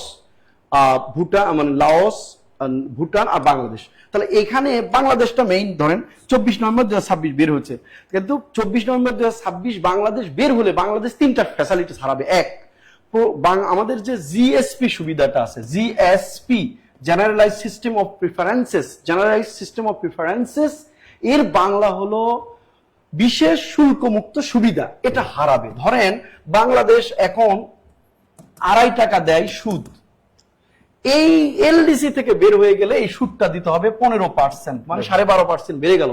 তাহলে আমরা যে কত পরিমাণ ঋণ নেই আপনি দেখছেন। বাজেট অনুযায়ী বর্তমানে সর্বোচ্চ বরাদ্দ জনপ্রশাসন, এবারে দ্বিতীয় সর্বোচ্চ বরাদ্দ প্রথম আলোর রিপোর্ট অনুযায়ী সুদের উপর, তৃতীয় হচ্ছে শিক্ষা ও প্রযুক্তি। তাহলে বাজেটে সর্বোচ্চ ধরেন আপনি 100 টাকার মধ্যে এখানে আপনি 19 সামথিং টাকা আপনি মানে আপনার হচ্ছে জনপ্রশাসনে দেবেন, সুদ প্রায় 18 টাকা দিবেন। 100 টাকা 18 টাকা আমাদের বিদেশ দিয়ে সুদ দিতে হয়। চিন্তা করেন তাহলে এই বাজেটের কত শতাংশ, প্রায় 18% সুদের মানে ইন্টারেস্টই আমরা দিই। আমরা যে ঋণ নিয়ে রাখছি, আমাদের প্রত্যেকের মাথাপিছু ঋণ $460 প্লাস। একটা বাচ্চা জন্ম হলেই তার ঋণ হচ্ছে $460। আপনার আয় তো দেখলেন 738, ঋণ হচ্ছে $460। এখন আসেন তাহলে এই নভেম্বর পর্যন্ত জিএসপি সুবিধা, একটা হচ্ছে প্যাটার্ন সুবিধা। এই যে আমরা সবচেয়ে বেশি এক্সপোর্ট করি তৈরি পোশাক, RMG, তাই না স্যার, রেডিমেড গার্মেন্টস। এখন আমরা কিন্তু রেডিমেড গার্মেন্টস করতে পারি না ভাই, আমরা সুতা আমদানি করি, বস্ত্র আমদানি করি, মানে সুতা কাপড় আমদানি করি, হ্যাঁ, চীন থেকে নিয়ে এসে ওইটাকে বাংলাদেশের গরিব ছেলে মেয়েকে গ্রাম থেকে নিয়ে এসে গার্মেন্টসে আমরা চাকরি দিই, দিয়ে ওদেরকে বলি এটা সেলাই করে ওটাকে আমরা RMG বানাই, রেডিমেড গার্মেন্টস। হ্যাঁ, এই যে ধরেন এরকম শার্ট বানাই, কাপড়টা নিয়ে এসেছি আমি চায়না থেকে, নিয়ে এসে এই সুতাটাকে শার্ট বানাই, এইটা আমরা এখন রপ্তানি করি সবচেয়ে বেশি USA, তারপরে দ্বিতীয়ত হচ্ছে ইউরোপীয় ইউনিয়ন, তারপরে জার্মানি, এরকম করে ধনী দেশগুলোতে আমাদের এই গরিবদের পোশাকগুলো আমরা রপ্তানি করে টেকে রাখি। এখন এই যে পেটেন্ট সুবিধা, শুল্ক মুক্ত সুবিধা, এই যে এই পোশাকের এগুলোতে জায়গাগুলোতে আপনার তখন সরকার করতে হবে। আরেকটা জিনিস হচ্ছে আপনার ফ্রি দেখবেন, ডাউনলোড করেন অনেক কিছু, পেটেন্ট সুবিধা পান, এই পেটেন্ট সুবিধাগুলো আপনার হারাবে। ঠিক আছে। আবার যে ঔষধ শিল্পও কিন্তু স্যার আমরা কাঁচামাল চাইনিজ থেকে নিয়ে আসা ওটাকে বাংলাদেশের স্কোয়ার বেক্সিমকো এরা বানায়, ওই পেটেন্টটাও তারা কিন্তু হারাবে। তার মানে এই সুযোগগুলো তখন হারাবে। এখন আপনার খালি ভাব দেখাইলে তো হবে না, আপনার তো অর্থনৈতিক সক্ষমতা সেগুলো থাকতে হবে। আপনি একটা শিল্পের উপর একটা দেশ টিকে আছে, বাংলাদেশের অর্থনীতি টিকে আছে দুইটা জিনিসের উপর, একটা হচ্ছে প্রবাসী আয়, সেকেন্ড হচ্ছে আপনার RMG। তাহলে এই দুইটা জিনিসের উপর আপনার টিকে আছে। ঠিক আছে, রেডিমেড গার্মেন্টস কিন্তু বন্ধ হয়ে যাচ্ছে, সরকারের কোনো পদক্ষেপ নেই। আচ্ছা, তাহলে এখন এই যে রেডিমেড গার্মেন্টস, RMG, প্রবাসীদেরও যে খুব বেশি সম্মান দিই আমরা তা কিন্তু নয়। তাদেরকে গার্মেন্টস এর যারা আছে, আপনার গ্রামে গিয়া কেউ কি বুক খুলে বলতে পারে আমি গার্মেন্টসে চাকরি করি, আপনি কিন্তু সরেখান থেকে পাত্তাই দেয় না। ও যে আমি একটা মিহির, আমি যদি বলি একটা কাউন্টারে গিয়ে আমি ক্যাডার অফিসার, আমার একটা টিকিট লাগবে, আচ্ছা স্যার দিতেছি। আরেকজন বলে এই আমি একটা গার্মেন্টসে চাকরি করি, আমার একটা টিকিট লাগবে, সরেখান থেকে সাইড কর, পরে আসে, পাত্তাই দেয় না ভাই। আপনার কাছেই তো পাত্তা পায় না, অন্য মানুষের কাছে। আপনি যে ক্লাস করতেছেন, আপনি বলেন আপনি পাত্তা দেন, তাহলে এই দুই শ্রেণীর মানুষই বাংলাদেশকে অর্থনীতিকে বাঁচিয়ে রাখছে, এরাই সম্মান পায় না বাংলাদেশ, তাহলে কেমনে হবে? তো এই সুযোগগুলো হারাবে যখন, এই জন্য বাংলাদেশের বর্তমান প্রধানমন্ত্রী উনি বিচক্ষণ মানুষ, উনি হচ্ছে সিদ্ধান্ত নিয়েছে যে এলডিসির মেয়াদটা আরো বৃদ্ধি করলে আমরা আরো সক্ষমতা তৈরি হোক দেশের, তখন আমরা এটাই করবো। এই জন্য উনি 3 বছর মেয়াদ চেয়েছে বৃদ্ধির জন্য, এটা পরীক্ষা আসছে 3 বছর চেয়েছে। তাহলে এখন যদি বের হওয়ার কথা থাকে 24 নভেম্বর 2026, 3 বছর বাড়ালে এটা হচ্ছে 24 নভেম্বর 2029 সাল পর্যন্ত। আপনার সামনে যতদিন 29 সাল না আসছে, 29 সালও আসছে, সেই পর্যন্ত এটা আপনার জন্য গুরুত্বপূর্ণ। 29 বারবার রিপিট হবে এই প্রশ্নটা, বারবার এই প্রশ্নটা রিপিট হবে, কারণ এটা তো মানে এটা একদম এমন রিসেন্ট হতেই থাকবে আর কি। পরেরটা স্যার আপনার মনে হয় খুবই কি বলছে আমাদেরকে, বলতেছে কম্পিউটারের হার্ট বলা হয় কোনটিকে? হার্ট, মানুষের হার্ট আছে না, মানুষের যদি হার্ট না থাকে তাহলে মানুষ বাঁচবে? তো কম্পিউটারের একটা হার্ট আছে, এই কম্পিউটারের হার্ট বলা হয় কোনটিকে? একটু দ্রুত উত্তর দিতে হবে কলিজার ভাই, কলিজার বোনেরা। সহজ প্রশ্ন রাখছি আর শেষের দিকে কিন্তু ম্যাথ রাখছি, ঠিক আছে? হ্যাঁ স্যার সত্য কথা বলেছেন, সত্য কথা তো আমরাই বলি, কিন্তু সমস্যা তো উল্টা জায়গায়। যাই হোক, কি বলছে আমাদেরকে দেখেন, কম্পিউটারের হার্ট বলা হয় কাকে? মেমোরিকে? নো, মেমোরির কাজ কি? মেমোরির কাজ হচ্ছে তথ্য জমা করা। মনিটর? না। ডিস্ক? না। সেন্ট্রাল প্রসেসিং ইউনিট, অর্থাৎ CPU। এটার পুনরূপটাও কিন্তু মাঝে মধ্যে আসে পরীক্ষায়, CPU। তাহলে এই কম্পিউটারের হার্ট বলা হয় CPU কে। কাকে বলা হয়? CPU। CPU। Clear clear clear clear clear clear clear clear clear okay, clear. পরের প্রশ্নটা দেখেন কি বলছে, খুবই সিম্পল একটা প্রশ্ন, এখানে একটু আলোচনার ব্যাপার আছে। শোনেন, রোম জিনিসটা কি, রোম জিনিসটা কি আর র্যাম জিনিসটা কি, এই দুইটা জিনিস কিন্তু বুঝতে হবে। রোম হচ্ছে read only memory, read only memory, যেটাকে বলা হয় স্থায়ী মেমোরি।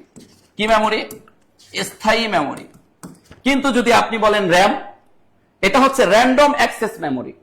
এই র্যান্ডম অ্যাক্সেস মেমোরি অর্থাৎ R for random, A for access, M for memory. এই র্যান্ডম অ্যাক্সেস মেমোরির কাজ হচ্ছে, এটা হচ্ছে একটা অস্থায়ী মেমোরি, এটা হচ্ছে একটা অস্থায়ী মেমোরি। তার মানে আপনাকে দেখেন প্রশ্ন করছে কি, বৈদ্যুতিক সংযোগ বিচ্ছিন্ন হয়ে গেলে কোন মেমোরি থেকে তথ্য চলে যায়। এই যে তথ্য চলে যাওয়া মানে কি, এটা অস্থায়ী একটা মাধ্যম। এটা দেখেন 17তম শিক্ষক নিবন্ধন পরীক্ষা 2022 সালে আসছে। এখন আপনাকে যখন বলতেছে যে মেমোরি থেকে তথ্য চলে যায়, মেমোরি থেকে তথ্য চলে যায়, এই কথাটা বলার কারণে এটা কিন্তু র্যাম হয়ে গেল, র্যান্ডম অ্যাক্সেস মেমোরি, অর্থাৎ যেটাকে আমরা অস্থায়ী মেমোরি বলি। কি মেমোরি বলি? অস্থায়ী মেমোরি বলি।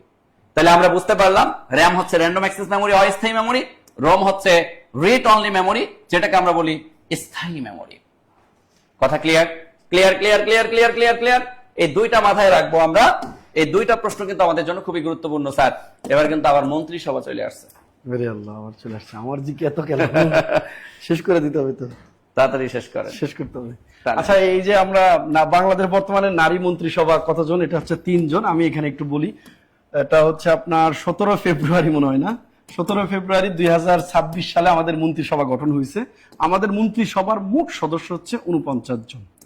49 জন, এর মধ্যে প্রধানমন্ত্রী একজন, পিএম কয়জন? একজন, পূর্ণমন্ত্রী, হ্যাঁ একজন, পূর্ণমন্ত্রী হচ্ছে 25 জন, আর প্রতিমন্ত্রী হচ্ছে 23 জন, তাই না? প্রতিমন্ত্রী হচ্ছে 23 জন। আমি আবারও বলতেছি, এটা খেয়াল রাখবেন। মন্ত্রিসভার মোট সদস্য হচ্ছে 49। পাওয়ারটা কমায় দেই, লেখাগুলো একটু কম বোঝা যাইতেছে। মন্ত্রিসভার মোট সদস্য হচ্ছে কয়জন বলছি বলেন? 49। এর মধ্যে প্রধানমন্ত্রী একজন বাদ দিলে পূর্ণমন্ত্রী কয়জন? 25। প্রতিমন্ত্রী কয়জন বলেন? 23 জন। তাহলে এগুলো কিন্তু আলাদা আলাদা আসতে পারে। এখানে তোর পরীক্ষা আপনার আসবে এই দুইটা জিনিস মাথায় রাখেন। একটা হচ্ছে নারী মন্ত্রী হচ্ছে 3 জন, নারী মন্ত্রী এখানে আছে হচ্ছে 3 জন, আর টেকনোক্রেট মন্ত্রী আছে 3 জন, টেকনোক্রেট ইনিও আছে 3 জন। এখন এই প্রশ্নটা অনেকে আসে, টেকনোক্রেট মন্ত্রী কি? বাংলাদেশের সংবিধান অনুযায়ী বলা আছে মোট সংসদ সদস্য মানে 10 জন, প্রতি 10 জন, 10 একাংশ মানে প্রতি 10 জনের মধ্যে একজন হবে হচ্ছে, আপনি চাইলে টেকনোক্রেট মন্ত্রী নিতে পারবেন। এখন টেকনোক্রেট মন্ত্রীটা কি? সংসদ সদস্য না হয়ে মন্ত্রী হওয়া যায় না, এটা সাধারণ রুলস রেগুলেশন। কিন্তু আপনি রাষ্ট্রের এমন কিছু গুরুত্বপূর্ণ ব্যক্তি আছে, তারা সংসদ নির্বাচন করতে চায় না, বাট রাষ্ট্রে তাকে কোনো না কোনো মন্ত্রণালয়ে দরকার মন্ত্রী হিসাবে কাজের জন্য। অনেক সুশীল সভ্য মানুষ আছে যারা রাজনীতি করতে চায় না, তো তখন রাষ্ট্র কি করে? ওই যে প্রতি 10 জনে একজন সংসদ সদস্য নয় এমন ব্যক্তিকে মন্ত্রী বানায়, তারাই হচ্ছে টেকনোক্রেট মন্ত্রী। তাহলে বর্তমান বাংলাদেশ সরকারে 3 জন টেকনোক্রেট মন্ত্রী আছে, যারা সংসদ এমপি নয়, কিন্তু তাদেরকে সরাসরি মন্ত্রী বানানো হয়েছে, মন্ত্রী বানানো, এরাই হচ্ছে টেকনোক্রেট মন্ত্রী। তাহলে মোট সদস্য 49। আমি আবার বলতেছি, মোট হচ্ছে 49 জন। এর মধ্যে হচ্ছে পূর্ণমন্ত্রী 25, প্রতিমন্ত্রী হচ্ছে 23। এর মধ্যে ব্যতিক্রম আমরা বলছি 3 জন হচ্ছে, এই 49-এর মধ্যে 3 জন হচ্ছে নারী মন্ত্রী, আর এই 49 জনের মধ্যে 3 জন হচ্ছে আপনার টেকনোক্রেট মন্ত্রী। এর বাইরে আসলে আর প্রশ্ন আসে না। এবং মন্ত্রী প্রতিমন্ত্রী সবাইকেই শপথ বাক্য পাঠ করায় কে বলেন তো? মন্ত্রী প্রতিমন্ত্রী সবাই শপথ বাক্য পাঠ করেন কে বলেন? রাষ্ট্রপতি। কে করেন? মহামান্য রাষ্ট্রপতি করেন। ওকে, তাহলে এই প্রশ্নের উত্তর হচ্ছে আপনার কি আছে? নারী মন্ত্রী আগে বলেছি 3 জন। পরেরটা আসেন, অন্তর্বর্তীকালীন সরকার কতটি অধ্যাদেশকে হুবহু জাতীয় সংসদের, এই যে প্রথম যে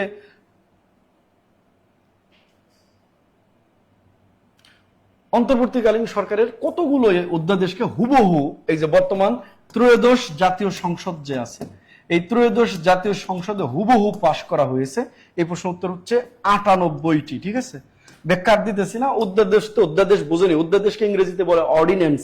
সংবিধানের 93 নম্বর অনুচ্ছেদে অর্ডিন্যান্সের কথা বলা আছে, অধ্যাদেশের কথা বলা আছে। এরকম কতটা অধ্যাদেশ হচ্ছে হয়? 98টি অধ্যাদেশ হুবহু পাশ করে জাতীয় সংসদ। আচ্ছা, এরপরে আসেন এরপরে আসছে হচ্ছে কম্পিউটারের স্থায়ী মেমোরি কি, ঠিক আছে? কম্পিউটারের স্থায়ী মেমোরি কি?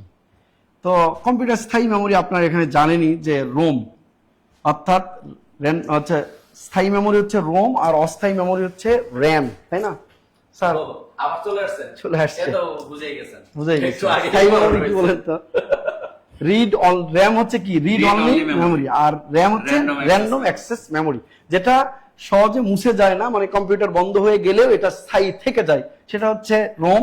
আর যেটা কম্পিউটার কোনো কারণে যদি বন্ধ হয়ে যায় তাহলে মুছে যায়, সেটা হচ্ছে র্যাম। আপনাদের মেমোরিতে, আমার মেমোরিতে স্রষ্টা র্যাম আর রোম দিয়েছে। অনেকে আমাকে বলে স্যার এত পড়ি মনে থাকে না। আমি বললাম আল্লাহর কাছে শুকরিয়া করেন যে আপনার মনে থাকে না। সব যদি মনে থাকতো তাহলে পাবনা চলে যাইতেন। এবং আপনাকে আরেকটা তথ্য দিই, আমি একটা স্যার জিকে তো আমি একটু করতেছি, পৃথিবীতে মনে থাকে না এই জন্য এখন পর্যন্ত একজন মানুষ আত্মহত্যা করে নাই, সুইসাইড করে নাই। কিন্তু ভুলতে কেন পারে না, মনে কেন সব সময় থাকে, এই জন্য মানুষ সুইসাইড করে, আত্মহত্যা করে। এটা বাংলাদেশে অহরহ, একেবারে রিয়েলিটি। মানে মনে রাখা জিনিসটা সহজ, ভুলে যাওয়া জিনিসটা অনেক কষ্টের, ভুলে যাওয়া অনেক কষ্টের।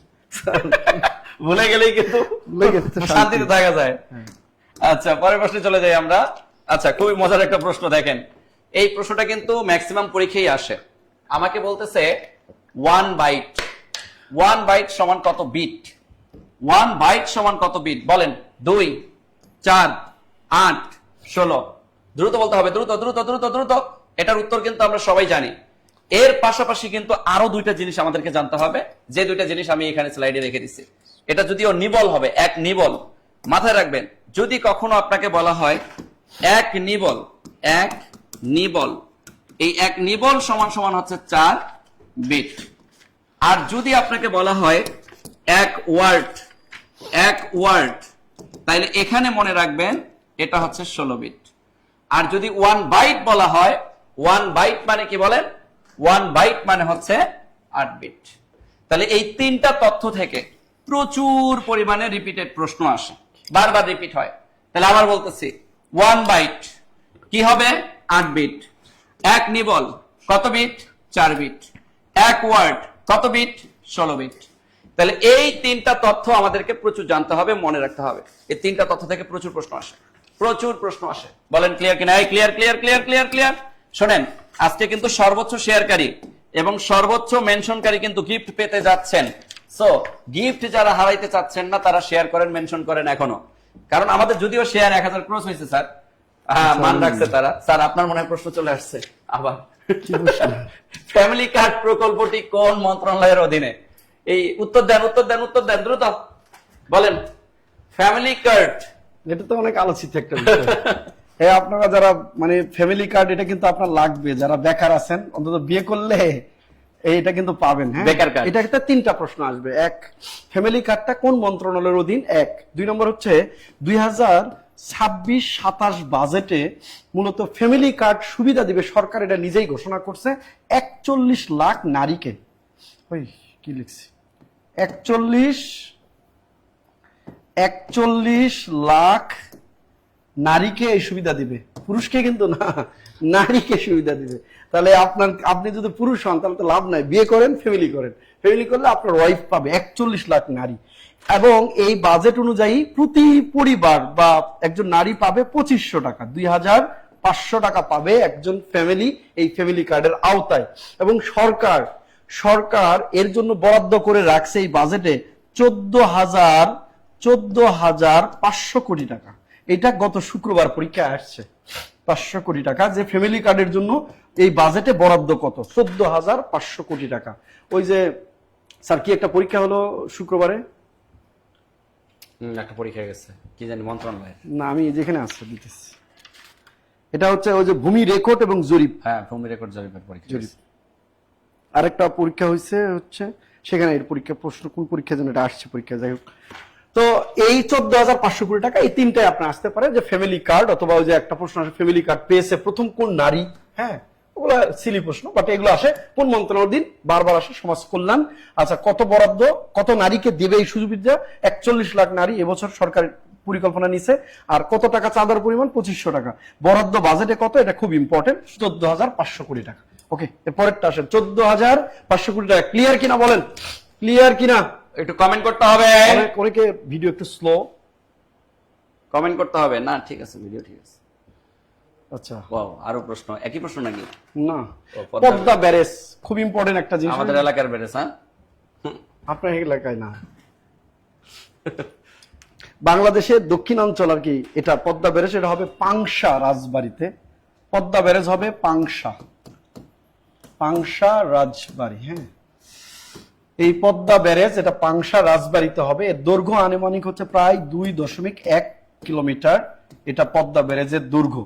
এবং এই পদ্মা ব্যারেজটা কোন মন্ত্রণালয়ের অধীন, একটু প্রশ্নের উত্তর দিতে পারলে আপনার জন্য ভালো হবে। এবং এই প্রকল্পে ব্যয় ধরা হয়েছে প্রায় 34,427 কোটি টাকা থেকে শুরু। 34,427 কোটি টাকা এই প্রকল্পের ব্যয় ধরা হয়েছে। এটি কোন মন্ত্রণালয়ের অধীন?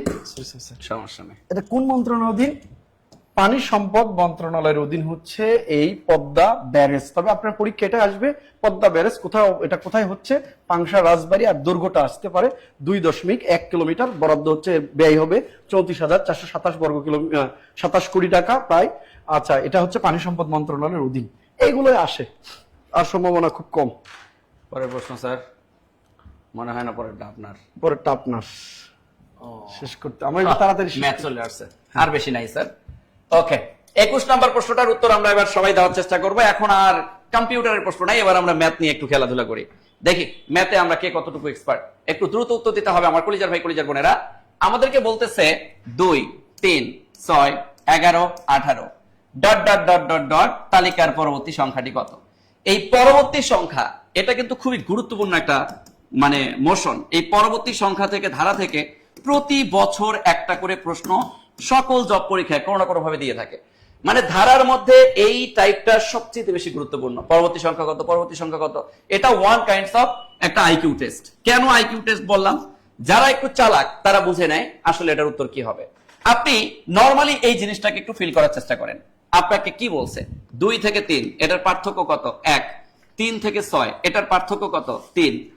6 থেকে আপনি যদি 11-র কথা বলেন, 6 থেকে 11-র মধ্যে পার্থক্য কত বলেন? 5। এরপরে 11 থেকে 18-র মধ্যে পার্থক্য কত দেখেন তো? 7। তার মানে এই জায়গায় আপনি দেখেন পার্থক্যটা বাড়তেছে কিভাবে। 1 থেকে 3-এর মধ্যে পার্থক্য 2, 3 থেকে 5-এর মধ্যে পার্থক্য 2, 5 থেকে 7-এর মধ্যে পার্থক্য 2। তাইলে পরের সংখ্যাটা কত যোগ হবে? 9 যোগ হবে, কারণ সাথে সাথে 2 যোগ করলে 9। তাহলে এখানে 18 আর 9 যদি আপনি যোগ করেন তাইলে কত হয়? 8 8 16 আর 1 17 7 2 27। তাহলে এই জায়গায় আমাদের উত্তরটা কিন্তু হবে মিস্টার গ, অর্থাৎ 27 হবে আমাদের সঠিক উত্তর। তাহলে এই ধারাগুলোর পরবর্তী সংখ্যা কত, এটা আপনি সবসময় এদের মধ্যে পার্থক্য দেখতে পারেন, বা হচ্ছে পার্থক্যগুলো বর্গাকারে হতে পারে, পার্থক্যগুলো 2 পার্থক্যে হতে পারে, 4 পার্থক্যে হতে পারে, 3 পার্থক্যে হতে পারে। যেটা হবে সেটা আপনি এখান থেকে ফিল করার চেষ্টা করবেন, ফিল করলে উত্তর পেয়ে যাবেন। তাহলে এটা সঠিক উত্তর কোনটা হবে? মিস্টার গ, মিস্টার গ, অর্থাৎ গরু হবে আমাদের সঠিক উত্তর। 22 নাম্বার প্রশ্নটা আমাদেরকে কি বলেছে দেখেন আমার কলিজার ভাই, কলিজার বোনেরা। আরো একটা প্রশ্ন কিন্তু আমি এখানে রেখেছি, 13তম শিক্ষক নিবন্ধন পরীক্ষায় আসছে, আরো অনেকগুলো পরীক্ষায় আসছে। তো এই জায়গায়ও আমাকে বলতেছে বিশেষ ক্রমানুযায়ী সাজানো একটা কি বলবো মানে ধারা দেওয়া আছে। এখানে বলতেছে 2 থেকে 3, 3 থেকে 5, 5 থেকে 9, 9 থেকে 17। কিন্তু এই জায়গায় যদি আপনি মোশনটা দেখেন, 2 থেকে 3 পার্থক্য কত? 1। 3 থেকে 5, 3 4 5 এখানে পার্থক্য কত? 2। 5 থেকে 9 এখানে পার্থক্য কত দেখছেন? এখানে পার্থক্য কিন্তু আপনার 4। এবার দেখেন আপনি 9 থেকে 17 এখানে পার্থক্য কত? 8। তার মানে আপনি অলরেডি বুঝে গেছেন এখানে দ্বিগুণ করে পার্থক্যটা হচ্ছে। দ্বিগুণ করে যদি আপনি পার্থক্য ধরেন, 1-এর দ্বিগুণ 2, 2-এর দ্বিগুণ 4, 4-এর দ্বিগুণ 8, 8-এর দ্বিগুণ কত? 16। তাহলে এই 17 আর 16 এই দুইটার যোগফল হবে আমার কত? আমার উত্তর। তাহলে এখানে আমি 7 আর 6 যদি যোগ করি, 7 আর 6 কত? 7 আর 6 হচ্ছে 13। আর এখানে আচ্ছা আমাদের হাতের 1 আসবে, আর 1 1 2 2 এখানে 33 হচ্ছে আমাদের সঠিক উত্তর। অর্থাৎ উত্তর বাবু হচ্ছে এখানে আমাদের কত? মিস্টার গ। তার মানে পরবর্তী সংখ্যা এই টাইপের ম্যাথ যদি কখনো দেখেন, আপনি জাস্ট কি করবেন, পুরো ধারার যে মানগুলো দেওয়া থাকবে এদের মধ্যে ডিসটেন্স দেখতে পারেন, পার্থক্য দেখতে পারেন। পার্থক্য অনেক সময় 1 হতে পারে, 2 হতে পারে, অথবা পার্থক্যটা দ্বিগুণ হতে পারে, অথবা পার্থক্যটা বর্গাকারে আসতে পারে। এই জিনিসগুলোকে ফিল করলেই দেখবেন এখান থেকে আপনি পরবর্তী সংখ্যাটা অনায়াসে বের করতে পারবেন। যেমন এখানে পার্থক্যটা কি হইলো, দ্বিগুণ হচ্ছে, 1 এর দ্বিগুণ 2, 2 এর দ্বিগুণ 4, 4 এর দ্বিগুণ 8, 8 এর দ্বিগুণ কত 16, তাহলে 17 আর 16 যোগ করলে কত হয় 33, উত্তর 33। Clear clear clear clear clear clear clear clear clear. পরে বসো স্যার, আপনার চলে আসছে। আপনি দিয়ে দেন বেগুন খালেদা জি। ওই তো শেষ করে দেন, আর বেশি নাই। আচ্ছা, আর আপনার বাংলাদেশের মনে রাখবেন মুক্তিযুদ্ধের সময় 4টা খেতাব দিত, এটা মাথায় রাখেন, 4টা খেতাব দিত। বীর শ্রেষ্ঠ, বীর উত্তম, এটা অনেকে বোঝে না, বীর বিক্রম, আর হচ্ছে বীর প্রতীক। তো বীর শ্রেষ্ঠ 7 জন, বীর উত্তম হচ্ছে 67 এখন, বীর বিক্রম 174, বীর প্রতীক 424, টোটাল হচ্ছে 672 জন। এটা খেতাব, এটা হলো বাংলাদেশ সরকারের রাষ্ট্রীয় খেতাব। হ্যাঁ, এটা মুক্তিযুদ্ধের জন্য বীরত্ব সাহসিকতা প্রদর্শন করা এই 4টা খেতাব দেওয়া হয়েছে, সর্বোচ্চ থেকে পর্যায়ক্রমে নিচে নেমেছে। হ্যাঁ, তো এখানে দেওয়া আছে। আর এর বাহিরে বাংলাদেশের বেসামরিক, হ্যাঁ, বা বেসরকারি বেসরকারি বেসরকারি বা বেসামরিক যদি দেই আমরা, তাহলে বেসামরিক খেতাব, বেসামরিক খেতাব। তো বাংলাদেশ বেসামরিক খেতাব হচ্ছে মূলত অনেকগুলো আছে বা পুরস্কার আছে, তার মধ্যে প্রধান যেটা প্রধান, তো প্রধান হচ্ছে স্বাধীনতা পুরস্কার, স্বাধীনতা পুরস্কার। তো স্বাধীনতা পুরস্কার দ্বিতীয়টা কোনটি, সর্বোচ্চ দ্বিতীয়টা কোনটি, সেটা হচ্ছে 21শে পদক। ঠিক আছে, যারা ভাষায় অবদান রাখে বিভিন্ন বিষয়ে, ভাষা সহ তাদের দেয় স্বাধীনতা একটা, আর হচ্ছে 21শে। 21শে পদক চালু হয়েছে 1976 সালে, স্বাধীনতা পদক চালু হয়েছে আরো 1 বছর পর 1977 সালে। যেটা সপ্রধান সেটাই পরে চালু হয়েছে, যেটা দ্বিতীয় সেটাই আগে চালু হয়েছে। এটা অনেকে ভুল করে। হ্যাঁ, 21শে পদক হচ্ছে 76, স্বাধীনতার পদক হচ্ছে 77, স্বাধীনতা 77, এটা মনে রাখবেন। এই 2টা পদকই চালু করছে শহীদ প্রেসিডেন্ট জিয়াউর রহমান। ঠিক আছে, শহীদ প্রেসিডেন্ট জিয়াউর রহমান উনি এই 2টা পদকই চালু করছে, গুরুত্বপূর্ণ। তাহলে এই পরীক্ষায় আপনার এইটাই সবচেয়ে বেসিক গুরুত্বপূর্ণ, যে পদক কে চাল, স্বাধীনতা পুরস্কার মানে রাষ্ট্রের সর্বোচ্চ বেসামরিক খেতাব বা রাষ্ট্রের সর্বোচ্চ বেসামরিক খেতাব বা বেসরকারি খেতাব কোনটি, সেটা হচ্ছে আপনি কি দিবেন, স্বাধীনতা পুরস্কার বেসরকারি। আর দ্বিতীয় কোনটি, 21শে পদক, তার পদক চালু করছে কি শহীদ প্রেসিডেন্ট জিয়াউর রহমান। স্বাধীনতা কবে, 77, 21শে পদক হচ্ছে 76। প্রতি বছর এটা আমরা জানি যে মার্চ এবং ফেব্রুয়ারিতে এগুলো প্রদান করা হয়। তো আমাদের এই বছর হচ্ছে স্বাধীনতা পদক পেয়েছে মোট 25 জন, তার মধ্যে একজন বিতর্ক আছে সাহিত্যের যিনি ছিলেন। তো এই হচ্ছে মোট হচ্ছে 25 জন। তো এবছর যে 25 জন বা প্রতিষ্ঠান সহ পেয়েছেন, তার মধ্যে হচ্ছে মরণোত্তর এই যে স্বাধীনতা, গণতন্ত্র, নারী শিক্ষা, দেশ গঠনে সার্বিক অবদানের জন্য বেগম খালেদা জিয়া এই পুরস্কারটা পেয়েছেন। এটা ইম্পর্টেন্ট। হ্যাঁ, পরেরটা এটা আমার পরে সাফ মানে তো বোঝেনি, মানে সার্কভুক্ত দেশগুলো। হ্যাঁ, সার্কভুক্ত দেশগুলোতে এটা আয়োজন করে সাফ। এটা অনূর্ধ্ব 18, 17, 18, 19, 16, 15 বিভিন্ন ভাবে আয়োজন করে তারা। সাফ অনূর্ধ্ব 20 এই খেলাটা হয়েছিল 23 মার্চ থেকে 3 এপ্রিল 2026। খেলাটার আয়োজক দেশ ছিল মালদ্বীপ। আমরা জানেন যে আয়োজক দেশ ছিল কি, মালদ্বীপ। আর এই অনূর্ধ্ব সাফ চ্যাম্পিয়নের ফাইনাল খেলাটা হয়েছিল বাংলাদেশ ভার্সেস ইন্ডিয়া, এবং এখানে চ্যাম্পিয়ন হয়েছিল বাংলাদেশ। হ্যাঁ, চ্যাম্পিয়ন হয়েছিল বাংলাদেশ। এবং এই খেলাতে বাংলাদেশের যিনি অনূর্ধ্ব 20 ফুটবলার ছিলেন, তিনি ইসমাইল হোসেন, উনি কিন্তু এখানে ওই কি বলে সেরা গোলরক্ষকের যে পুরস্কারটা এই খেলাতে লাভ করে। অনেক সময় বাংলাদেশের কে পেল এটা আসে, ইসমাইল হোসেন। হ্যাঁ, ইসমাইল হোসেন, এই ইসমাইল হোসেন হচ্ছে সেরা গোলরক্ষক হয়েছিল এই খেলাতে। আর মূলত ম্যাচ সেরা হয়েছিল ইন্ডিয়ার একজন ডুডু নাকি নাম ওনার আর কি।